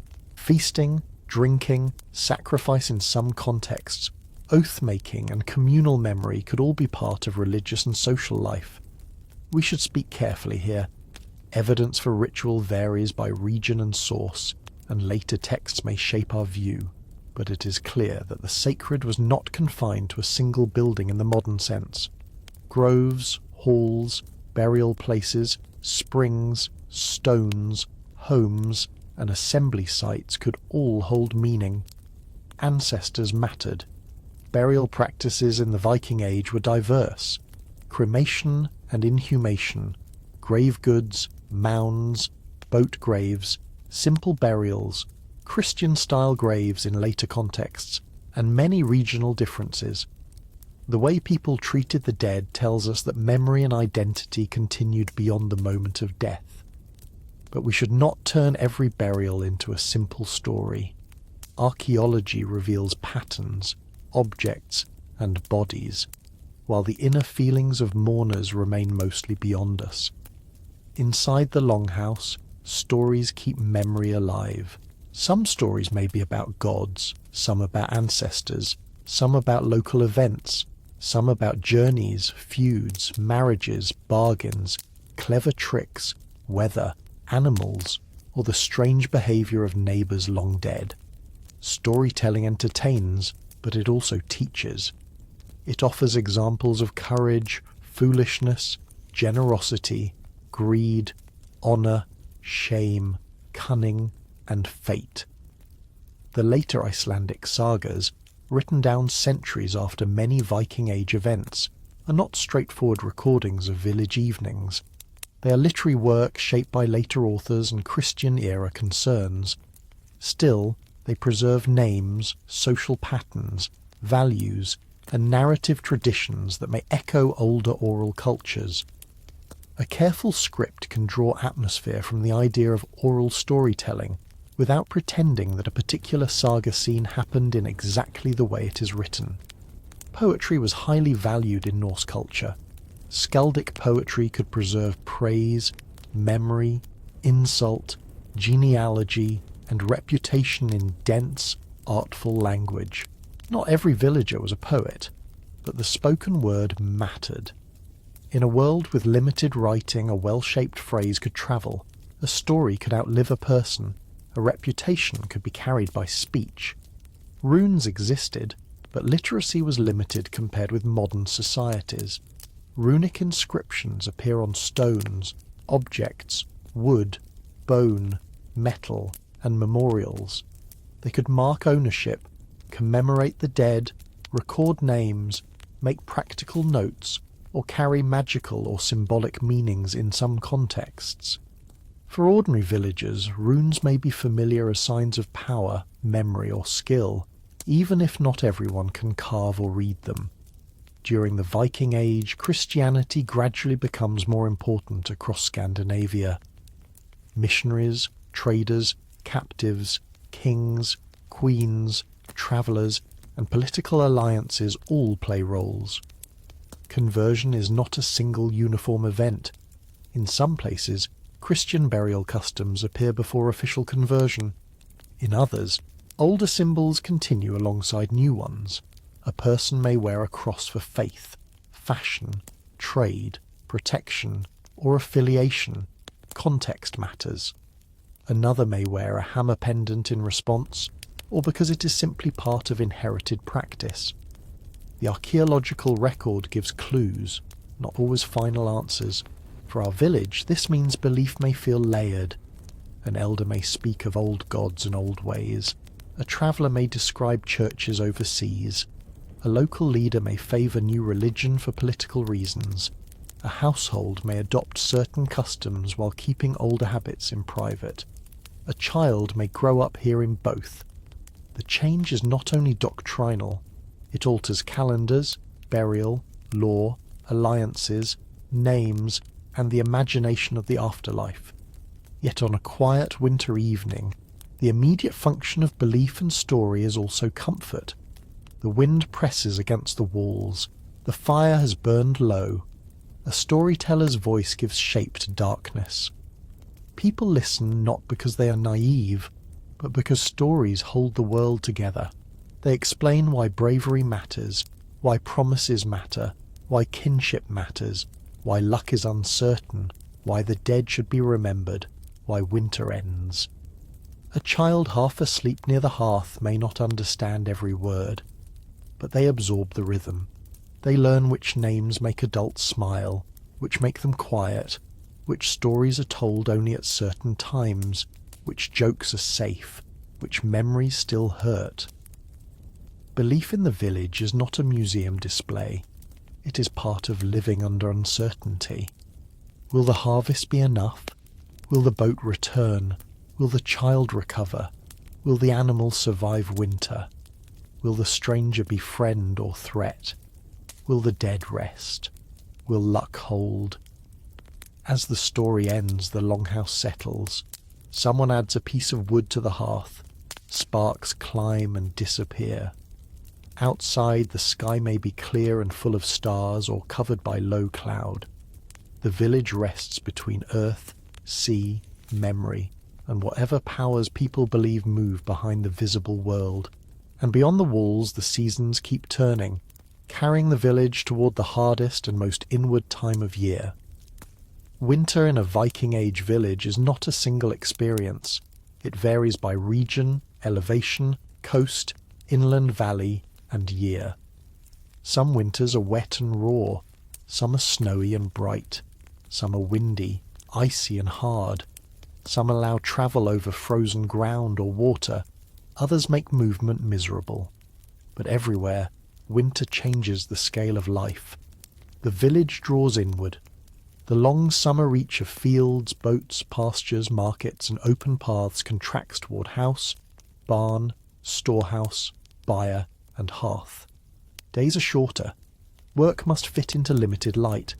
Cold makes every task slower. Clothing matters more. Firewood disappears pile by pile. Animals consume fodder that took weeks of summer labour to gather. Preparation for winter begins long before winter arrives. Grain must be stored dry. Hay must be stacked and protected.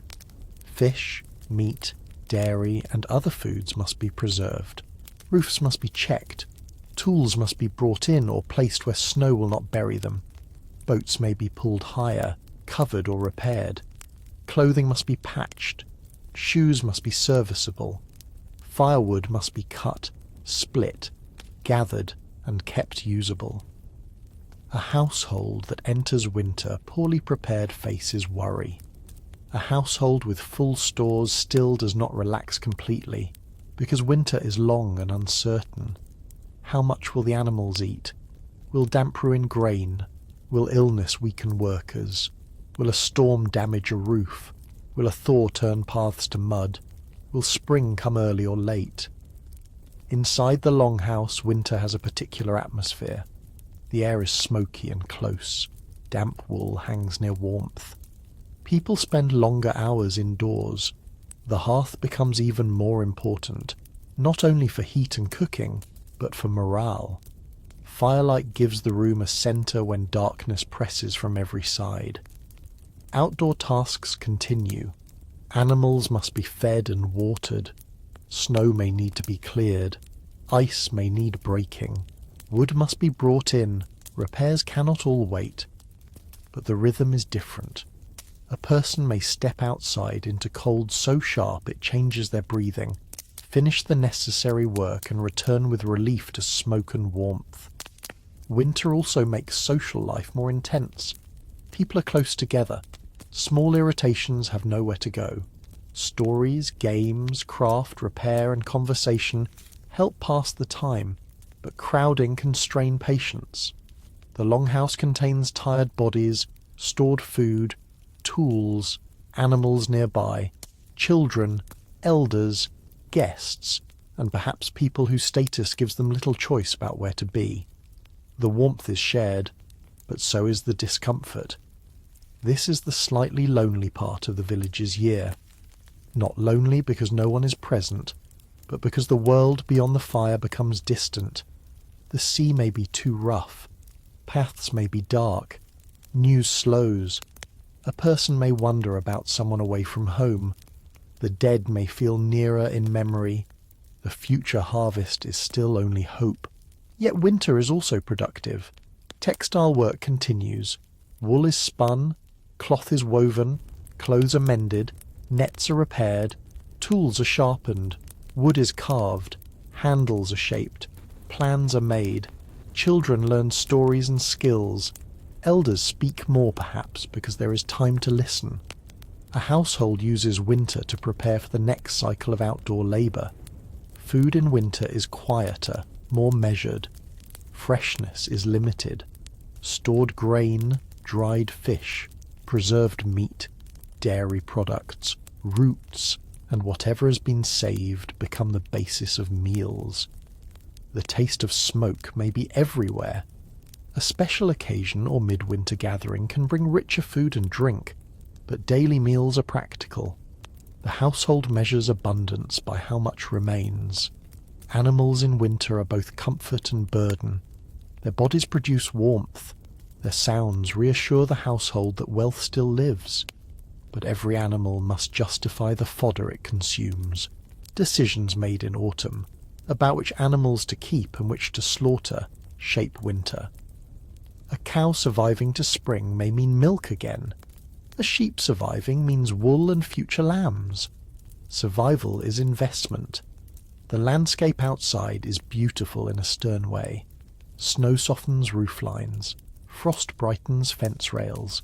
The sea under winter light turns metal grey. Bare branches move against a pale sky. Smoke rises straighter on very cold mornings. Sound travels differently over snow. A footstep seems louder. A distant axe carries. The village appears smaller beneath the wide sky. Winter darkness also changes imagination. Stories grow longer. Dreams may feel stronger. Religious hopes and fears may deepen.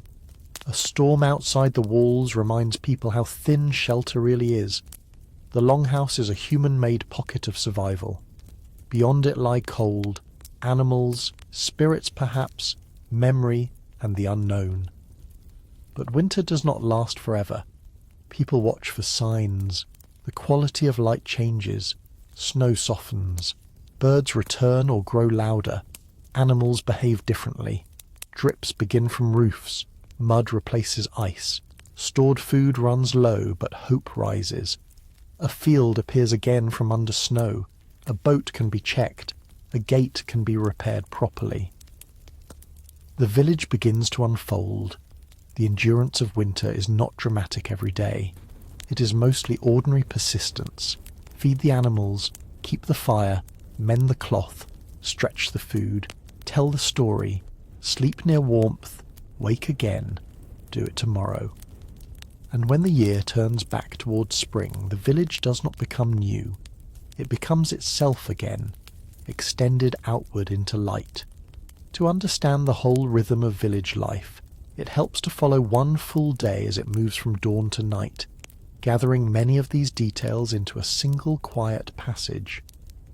Let us imagine now one ordinary day, not because every day was the same, but because a single day can hold the village in miniature. It begins before sunrise, with the hearth. A woman, or perhaps another household member depending on the family, wakes while others still sleep. She draws her cloak around her shoulders and moves through the dim room. The air is cool above the sleeping benches, warmer near the ash-covered embers. She kneels, shifts ash with a practised hand, places dry kindling, and breathes gently until a flame catches. The first light of the day is not the sun, it is fire returning. Outside, the village is still. The sea, if nearby, is only a darker sound beyond the houses. The sky is pale at the edge. A dog stands, stretches, and follows someone to the door. When the door opens, cold enters at floor level. Smoke leans. A person steps out with a bucket, leaving a brief shape of darkness in the doorway. Animals are fed. A child, old enough to help but young enough to move slowly, carries a small armful of fodder and drops part of it in the mud. An older sibling corrects them. Cattle shift behind a barrier. Sheep press forward. A goat tries to reach something it should not. The household begins in irritation and tenderness, as households often do. Breakfast is simple. A pot warmed near the fire. Porridge, perhaps. A piece of leftover bread. A little sour dairy. Maybe fish from yesterday. People eat without ceremony because work is waiting. Someone checks the weather by standing outside longer than necessary. Someone else asks whether the boat will go out. The answer is not certain yet. By full morning, the village is separated into tasks. In the field, a wooden tool moves through soil. The work is slow and bodily. There is no engine noise, only animal breath, human instruction, creaking harness, and the sound of earth opening. Near the house, wool is sorted. A spindle turns. A younger child is told a story to keep them still, then escapes anyway. At the shore, two people inspect a net torn by use.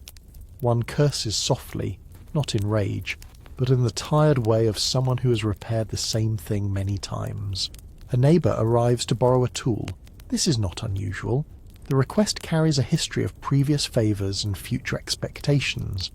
A few words are exchanged about weather, animals, and a rumour from another settlement. The rumour is not repeated loudly at first. It is held, tested, adjusted.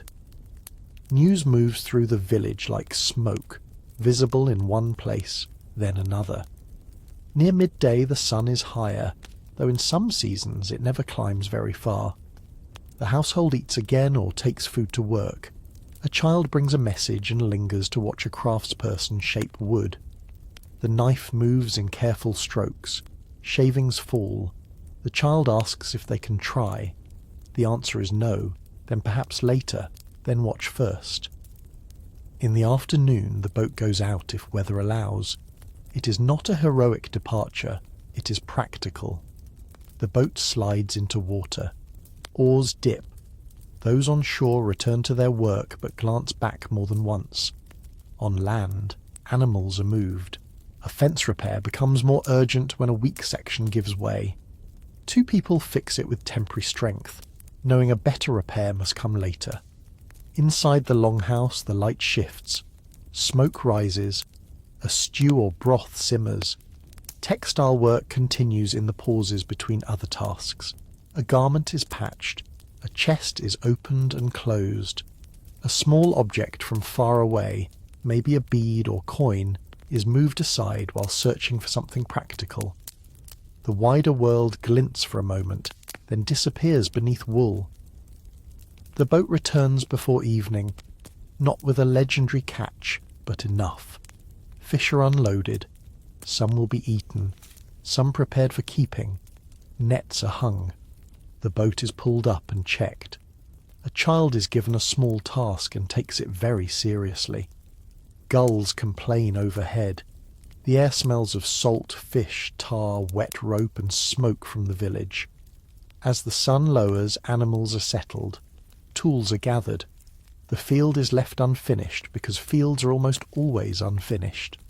Tomorrow has already formed itself out of today's remaining work. A person looks over the village and sees not scenery, but a list. Mend that fence properly, cut more wood, check the roof edge, finish the cloth, speak to the neighbour, sharpen the blade, watch the weather. Evening brings people inward. The longhouse fills again.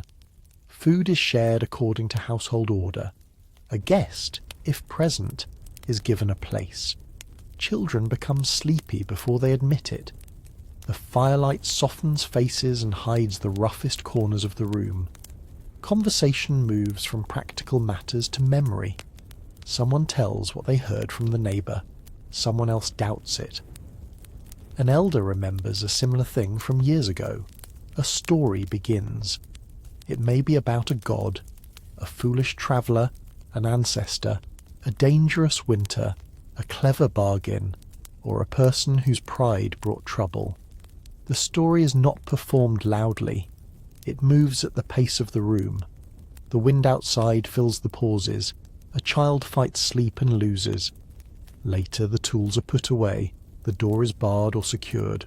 The animals are quiet. Embers are banked. People settle onto benches and sleeping places. There is little privacy, but there is familiarity. The same beams overhead. The same smoke-dark roof. The same breathing of others. The same knowledge that morning will come with fire, animals, food, tools, weather and work. Outside, the village rests beneath cloud or stars. The path is empty. The boats are dark shapes near the shore. Fields wait without impatience. The sea keeps moving. This one day has contained nothing that would enter a royal chronicle. No king arrived. No battle began. No saga hero announced himself at the door. Yet it has held the real substance of life. Warmth restored, food prepared, animals tended, tools repaired, children taught, neighbours consulted, stories remembered, and sleep finally welcomed. Most lives in history are made of such days. They are not empty because they are ordinary. They are ordinary because they are the ground on which everything else stands. And so, as our imagined day becomes night, we can begin to step back from the village and consider what this life, distant and imperfectly known, still lets us understand. When we look back at a Viking-age village from the modern world, we see it through fragments: post holes in the ground, charred grain, animal bones, textile tools, boat rivets, burials, runic marks, imported beads, soil stains where walls once stood, later stories written in ink by people living after the old world had changed. Each fragment is small, but together they make a kind of lantern. Archaeology is patient work. It does not give us every conversation, every fear, every joke, every lullaby, every private hope. It gives us patterns and traces. A loom weight suggests textile work. A fishbone suggests diet. A repaired object suggests thrift. A storage pit suggests planning.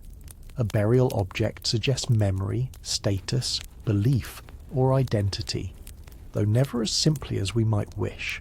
The danger in imagining the past is that we can make it too certain. We can fill every gap with confidence. A calmer and more honest approach is to let some uncertainty remain. We can say what is likely. We can say what evidence suggests. We can compare regions. We can describe possibilities. But we do not need to pretend that every person in every village lived the same life. What does seem clear is that Viking-age village life was deeply practical. It depended on skill more than convenience. People knew materials intimately: wool, wood, iron, bone, leather, grain, soil, water, fire. They lived with weather in a way many modern people rarely do. They measured time through work and season. They understood that survival was not an individual achievement, but a household and community process. It was not an easy life. It could be cold, smoky, unequal, physically demanding and uncertain. Illness, injury, poor harvest, social conflict and loss were part of the human reality. But if we focus only on hardship, we miss the intelligence of ordinary life. These people were not simply enduring misery. They were making homes, raising children, shaping tools, telling stories, planning seasons, adapting to landscapes, and creating meaning. The village also reminds us that history is not only made by people whose names survive. Most of the hands that spun wool, repaired boats, carried water, fed animals, and banked fires are unnamed. Yet without them, the famous parts of the Viking Age could not have existed. Ships needed wool sails, timber, iron rivets, rope, food stores, skilled builders, and households that sustained the people who sailed. Trade depended on production. Feast depended on farms. Warriors, traders, and travellers came from homes where someone kept the fire alive. A village is therefore not the background of history. It is one of its foundations. The ordinary details also make the past feel human. A person warming cold hands at the hearth, a child bored during a long repair, a woman checking stored cloth, a man listening for weather before taking out a boat, an elder remembering a boundary dispute, a servant carrying water, an enslaved person doing work that others benefit from, a guest arriving with news, a family eating in tired silence after a long day. These moments do not require drama to matter. If there is a quiet lesson here, it may be that human life has always been made from a mixture of need and meaning. People need food, warmth, shelter, water, tools, and safety, but they also need stories, belonging, memory, beauty, status, hope, and some way to understand uncertainty. The Viking village held all of these together under low roofs and wide skies. By imagining it carefully, we do not escape into fantasy. We practice attention. We notice the labour hidden behind objects. We remember that every comfort has a history. We see that a wool blanket is not just a blanket, a loaf is not just bread, a boat is not just a boat, and a house is not just walls. Each is a gathering of landscape, skill, time, and human effort. The past is gone, but not entirely silent. It speaks in small things. a spindle whirl, a worn knife, a dark stain where a hearth once burned, a path that no longer exists but once carried feet every morning, a shore where a boat was pulled up again and again. As we prepare to leave the village, we can carry those small things with us, not as perfect knowledge, but as a quiet respect for lives lived close to the weather, close to work, close to one another, and close to the changing edge between land and sea. Before we leave the village completely, it is worth slowing down even further and looking at the smallest things. Large histories often move from king to battle, to voyage to conversion to settlement. They are useful, but they pass quickly over the palm-sized objects that filled ordinary days. A village is made not only of houses, fields, boats and laws, it is made of small moments repeated until they become a life. A wooden spoon rests beside a bowl. It has been shaped by hand, perhaps quickly, perhaps with care. Its handle is smoother where fingers have held it. A crack near the edge may have been ignored because it still works. Someone has used it while half asleep in the morning, while hungry after field work, while feeding a child, while tasting broth for salt. If it breaks, it may become kindling, or a smaller tool, or simply disappear into the ordinary waste of a household. But for a time, it belongs to the rhythm of eating. A spindle whirl lies near the wall, small enough to overlook. It may be made of stone, clay, bone, or another material. To someone who does not spin, it is a simple weight. To someone who does, it is part of a practiced movement that turns loose fibre into thread. It carries the quiet labour of evenings, conversations, waiting, and winter. It may be dropped, found, borrowed, lost, and replaced. Archaeologists find such objects and see evidence. The person who used it saw work waiting to be done. A comb made of antler or bone might sit in a pouch or chest. Combs were common enough in many Viking-age contexts to remind us that grooming mattered. The past was not merely roughness. People cared about appearance, hair, cleanliness within their own standards, and the social impression made by the body. A comb could be practical, personal, and sometimes decorated. Its teeth might break. It might be repaired or replaced. A person running it through hair by firelight is briefly close to us, though separated by 1,000 years. A whetstone hangs from a belt or rests near tools. Its purpose is simple, to keep edges sharp. But sharpness is safety and efficiency. A dull blade slips, wastes effort, and frustrates work. The act of sharpening is quiet and focused. Stone against metal. A repeated stroke. A test with the thumb, careful enough not to cut. In that motion is attention, because tools are extensions of the body. A key hangs from a belt or is kept close by someone responsible for storage. Keys appear in some Viking-age graves and contexts, often associated with household authority, though their meanings can vary. A key is a small object with large implications. It controls access to cloth, food, valuables, tools, or family wealth. It suggests trust and responsibility. It also suggests that even in a crowded household, some things are guarded. A bead catches light. It may be glass, amber, carnelian, or another material, local or imported, simple or valuable. Perhaps it came from trade. Perhaps it was a gift. Perhaps it was restrung from an older ornament. Around a neck or between brooches it is decoration, but decoration is not trivial. It expresses taste, status, connection, memory, and sometimes affection. When the person wearing it moves near the fire, the bead glows for a moment and then darkens again. A child's toy, if we imagine one carefully, might be a carved animal, a small boat, a scrap doll, a miniature tool, or simply a found object given meaning through play. Children do not require perfect toys to create worlds. A smooth stone can be treasure. A stick can be an oar. A row of shells can be a herd. Play allows the village to be practiced in miniature. Children imitate what surrounds them: boats, animals, cooking, weaving, bargaining, arguing, travelling, storytelling. A door latch is lifted dozens of times a day. It is not something a person thinks about unless it fails, yet the latch marks the boundary between inside and outside, warmth and cold, household and village, safety and uncertainty. At night, securing the door is one of the final gestures of the day.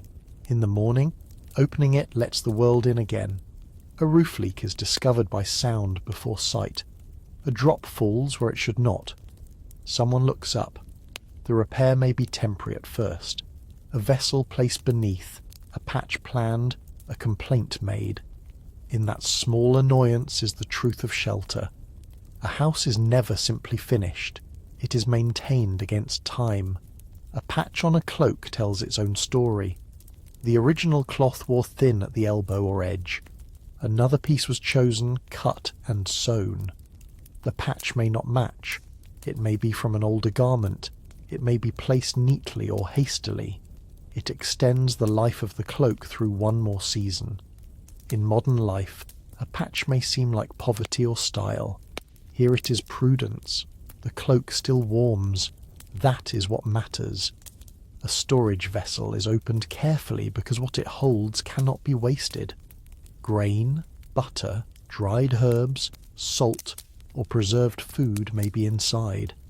The smell that rises when it is opened tells the household whether all is well. Damp, mould, insects, or rodents are enemies of stored labour. Good storage is quiet success. No one celebrates a dry grain bin every day, but without it the household suffers. A path between two houses becomes worn because people need one another. It may be used by a child sent with a message, a neighbour carrying borrowed equipment, a woman going to help with birth or illness, a man coming to discuss animals, a guest seeking shelter, or someone simply lonely for talk. Over time, the path sinks slightly. It remembers feet. A small firebrand carried from one place to another may light a new flame. Fire moves through the village in practical ways. An ember shed is not merely convenience, it is connection. Keeping fire alive saves labour. A household whose fire has gone out may borrow from another. In a cold place, such small dependencies matter. A piece of rope coils near the wall. Rope is everywhere in a village, tied to boats, animals, carts, storage, building and carrying. Making rope takes fibre and labour. A good rope is trusted. A bad rope causes trouble. People know by touch whether it is sound. Wet rope smells of sea and plant fibre. Dry rope leaves small marks in the hand. A nail or rivet may be saved from a broken object. Iron is too valuable to treat casually. The habit of saving useful fragments gives the village a texture of reuse. Behind a house or in a work area, there may be pieces waiting for a future purpose. To modern eyes, it might look like clutter. To the household, it is possibility. A memory attaches to a place. Here is where someone slipped in winter and laughed. Here is where an argument began. Here is where a traveller first arrived. Here is where a child took their first steps. Here is where an animal was found after being lost. The village is mapped not only by function, but by remembrance. Every household carries invisible landmarks. The weather leaves records too. A wall darkened by rain, a roof edge thick with frost, a field corner that floods, a tree bent by wind, a boat scarred by stones. People learn the personality of their place. They know the corner where snow gathers, the spot where fog lingers, the part of the path that becomes slick, the shoreline stone that marks a certain tide. Ordinary life is full of waiting, waiting for bread to cook, waiting for weather to clear, waiting for animals to give birth, waiting for a traveller, waiting for a child to finish a task, waiting for wool to dry, waiting for spring. Waiting is not empty. It is filled with small work, spinning, carving, mending, watching, thinking, listening. Silence has different kinds. Morning silence before animals stir. Snow, silence. The silence after a guest leaves. The silence of people too tired to talk. The silence of listening to a storm. The silence after a story ends. A village is never completely silent, but its quiet has layers. Touch matters because so much is handmade. A person knows the weight of their own bowl, the roughness of a door, the smooth place on a tool handle, the weave of a familiar blanket, the cold of a brooch in the morning, the warmth of a child leaning against them, the dampness of wool not fully dried. History is often told through sight, but lived through touch. Smell matters too. Smoke in hair, sour milk, fresh cut wood, wet wool, fish, tar, hay, soil, animals, iron near a forge, herbs crushed between fingers, rain on earth. These smells are not occasional. They are the atmosphere of home. A person returning after travel might know they were near home by smell before seeing the house clearly. The sky is a clock and a ceiling. In long summer evenings, people can work late, and children resist sleep while light remains. In winter, darkness arrives early, and the village's world shrinks to firelight. The northern sky gives beauty, but also discipline. People organize themselves beneath it. Even the body carries village life. Hands thicken from labor, eyes adjust to smoke and dimness. Backs ache from carrying, bending, rowing, grinding and lifting. Feet learn uneven paths. Skin knows cold air. Hair and clothing hold smoke. The body is the first tool, the first record and the first home. If we wanted to make the Viking-age only about extraordinary people, we could ignore all of this. But then the past would become thin. The small objects and small moments give the village weight. They remind us that history happens while someone is looking for a misplaced needle, stirring a pot, tying a rope, calming a child, or listening to rain on the roof. These things may seem modest, but they are not insignificant. They are the texture of a life that did not know it would become history. After the long inward months, spring does not arrive all at once. It comes in signs. The roof begins to drip. The snow softens at the edges if snow has covered the ground. Mud returns to the path. The animals grow restless. Birds call more often. The light lingers just a little longer each evening, and people notice. They may not say much about it at first, but the change enters the body. The return of spring is not simply relief. It is also work. The village opens like a hand, and every finger of that hand finds something waiting. Fences damaged by winter must be repaired properly. Fields must be inspected. Tools prepared during winter must be tested. Boats must be checked after months of cold and damp. Animals that survived winter need new grazing as soon as the land can give it. The household counts what remains and what must now begin again. Spring can be lean. Stored food may be low before new food is abundant. This is one reason the turning of the year is not only poetic, it is practical and serious. The first greens, fresh milk, eggs, fish runs, or other seasonal returns can matter deeply, but they do not erase the hard edge of late winter at once. The village moves carefully between scarcity and renewal. The fields which seemed asleep become urgent. Soil must be worked when conditions allow. Seed saved from the previous year must be used wisely. Sowing is an act of trust. Grain placed in the earth is grain not eaten now. The household gives up immediate food in hope of future harvest. This decision is so ordinary that it can be easy to miss its courage. Animals bring new life, and with it new concern. Lambs, calves, kids, chicks, and other young animals need attention. Birth can be joyful, but it is also practical. A healthy animal strengthens the household's future. A weak one demands care and may still not survive. Children may be fascinated by new animals, told when to keep back, allowed to help in small ways, and taught that tenderness and usefulness can exist together. the sea changes too. Better weather may allow more travel, though spring seas can still be dangerous. Boats that rested through winter are repaired, tarred, adjusted and prepared. Nets mended during the dark months are taken out again. The shoreline becomes busier. People look outward more often. The horizon becomes not only a boundary, but a possible road. Social life expands. Visits become easier.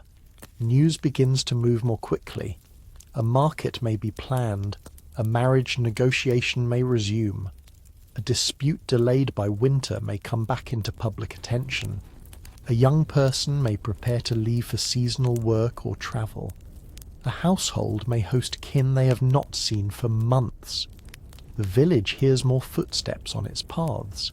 Spring cleaning, in a broad sense, also belongs to the world of the house. Bedding may be aired. Stored things checked. Damp corners addressed. Old straw or floor covering may be replaced where possible. Smoke-darkened interiors do not become bright by modern standards, but the house can still be refreshed. The simple act of opening a door longer than winter allowed can change the mood of a room. There is a particular feeling when work moves outdoors again. The body remembers tasks it has not done for months. Hands blister in familiar places.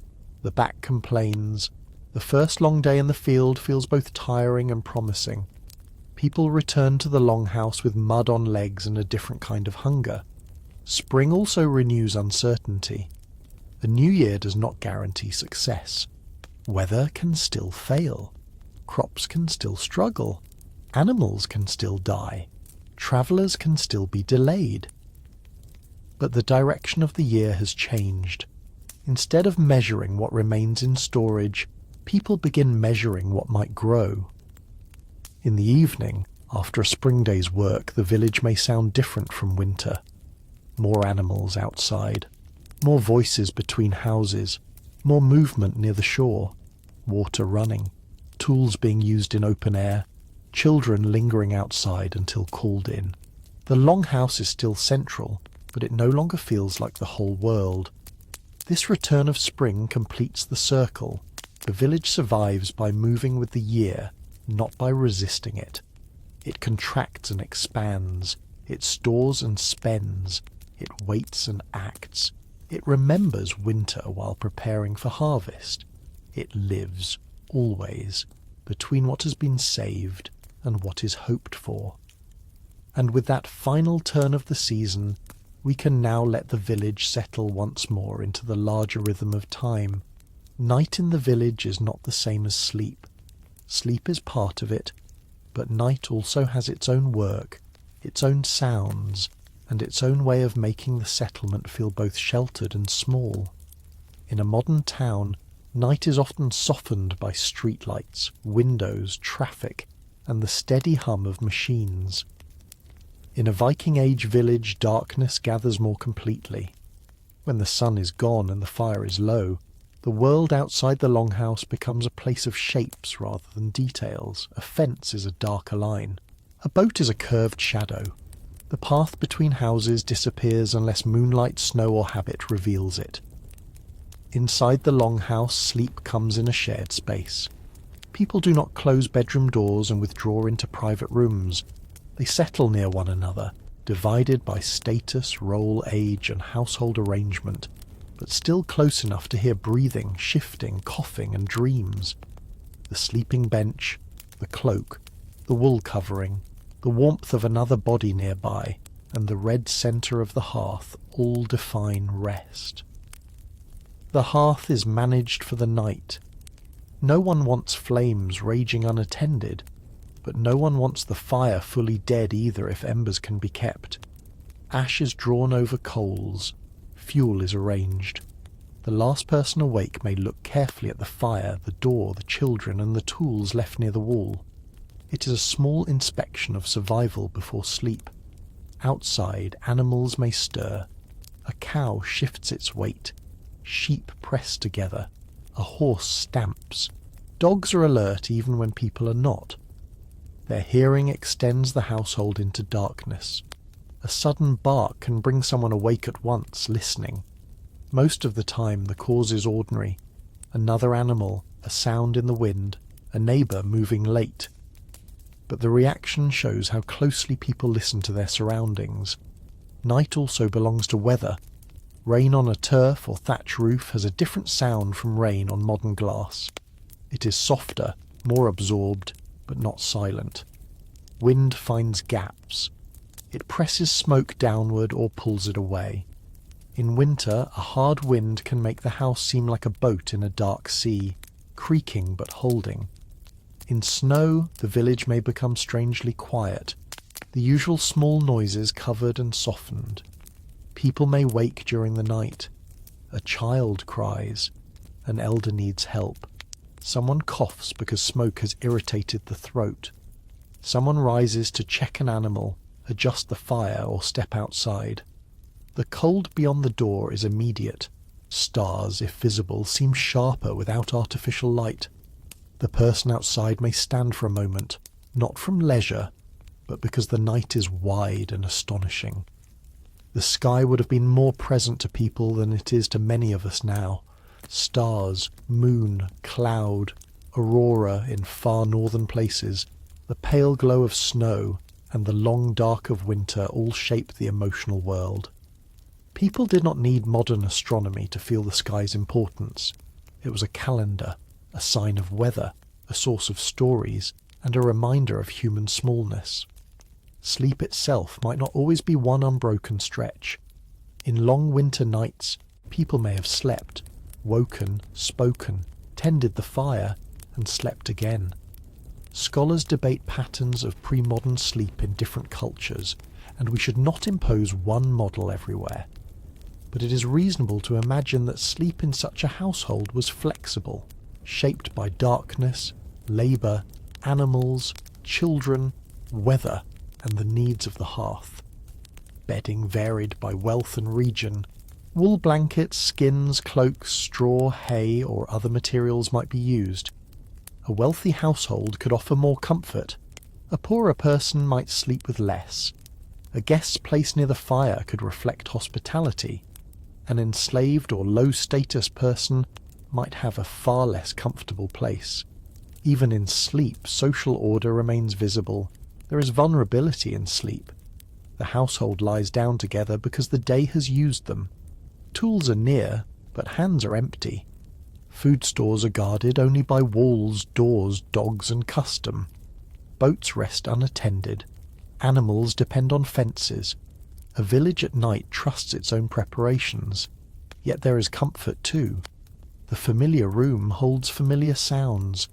A person half waking knows where they are by smell. Smoke, wool, wood, bodies, stored food, and ash. They know the shape of the roof above without seeing it. They know which sleeper turns heavily, which child mutters, which elder breathes loudly, which dog sighs near the embers. Home is not silent perfection. It is recognizable imperfection. For someone listening to this story now from a bedroom, couch, car, or quiet corner of the modern world, the Viking longhouse may seem far away, but the basic human gesture is close. Finishing the day, making sure the door is secure, trusting warmth to last until morning, and letting the mind loosen its hold. Night in the village ends as softly as it began. The dark thins. A grey line appears near the doorway or roof opening. The animals grow restless. Someone wakes and remembers the tasks waiting. The embers are stirred. Breath and ash bring flame back into the room. People rise not because the story is new, but because the old story must continue. In this way, sleep is not an escape from village life. It is part of its rhythm. The household works, eats, tells stories, repairs, worries, laughs, and then rests together beneath smoke-dark beams. Morning will ask much of them. Night gives what it can. It is also worth thinking about how the village would change in the memory of someone who left it.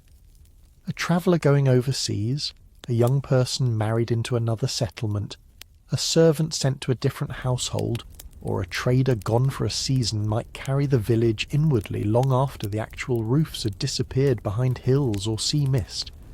What would they remember first? Perhaps not the full shape of the settlement.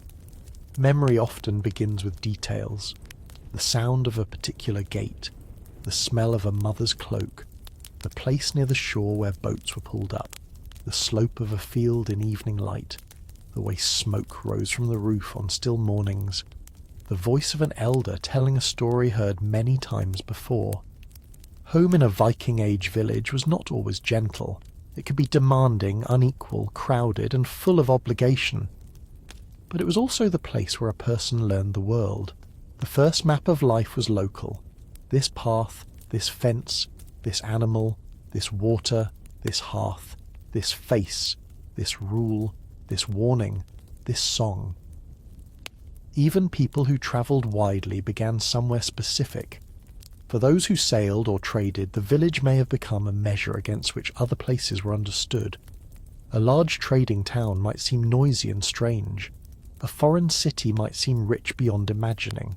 A monastery, market, court, or river settlement might offer goods and sights unknown at home. Yet the traveller's body still remembered the village, the expected taste of food, the familiar cut of clothing, the sound of their own language at the hearth. For those who never left, memory worked differently. The village changed slowly around them. A new building rose where an old one had stood. A child became an adult. An elder's place at the fire became empty. A tree was cut. A fence line moved. A boat was replaced. A story once told as recent news became an old tale. The settlement remained itself by changing a little every year. Archaeology often finds the remains of such changes layered in the ground. A post hole cuts through an older feature. A hearth is rebuilt. A structure shifts position. Refuse gathers in one place and then another. To us, these are traces.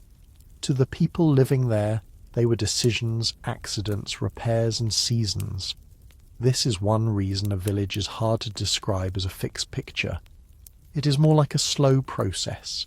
It is built, worn, repaired, rearranged, inherited, remembered, and finally abandoned or transformed. The village we imagine tonight may have had a beginning no one recorded and an ending no one marked with ceremony. But while it lived, it was complete to those inside it. A calm history can honour that completeness. It can allow ordinary people to be more than background figures.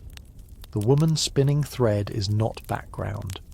The person carrying water is not background. The child learning to tie a knot is not background. The old man remembering a boundary is not background. They are the village. When the famous parts of the Viking age sweep across the map, they move quickly. Ships west, silver east, settlements north, kingdoms forming, religions changing. But below that movement, ordinary settlements kept working. They produced food, cloth, tools, crews, stories, and children. They made the age possible without always appearing in its headlines. So as we leave this village, we can let it remain somewhat unfinished, as real places always are. There is still work waiting in the morning. There are still arguments unresolved. There are still tools to mend, animals to feed, boats to check, and stories to retell. The past does not need to be perfectly closed to be meaningful. Sometimes it is more truthful when a door remains slightly open, with firelight inside and darkness beyond.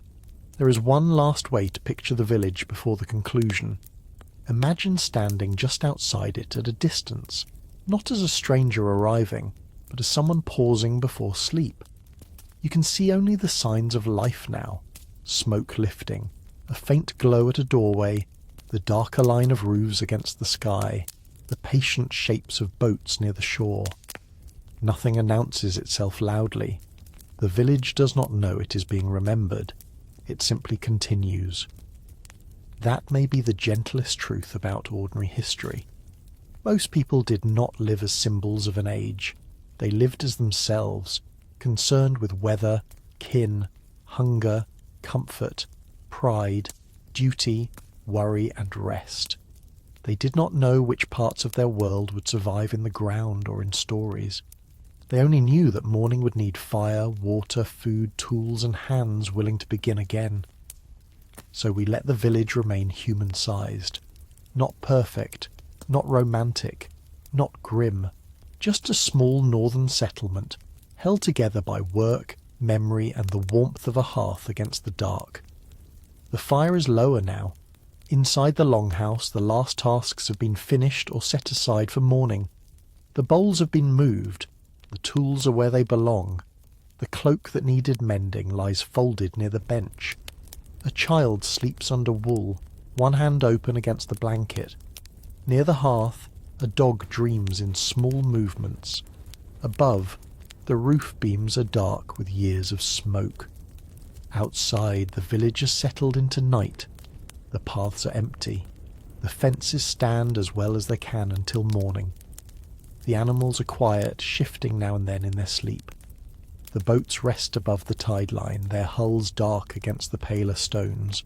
The fields are invisible except as darker shapes under the sky. Beyond them, the forest begins. Beyond the shore, the water continues to move, patient and old. Life in a Viking village was not only the life of raiders, warriors, or legends. For many people, it was a life of hearths, animals, food stores, wool, mud, weather, boats, tools, kinship, belief, memory, and work repeated with care.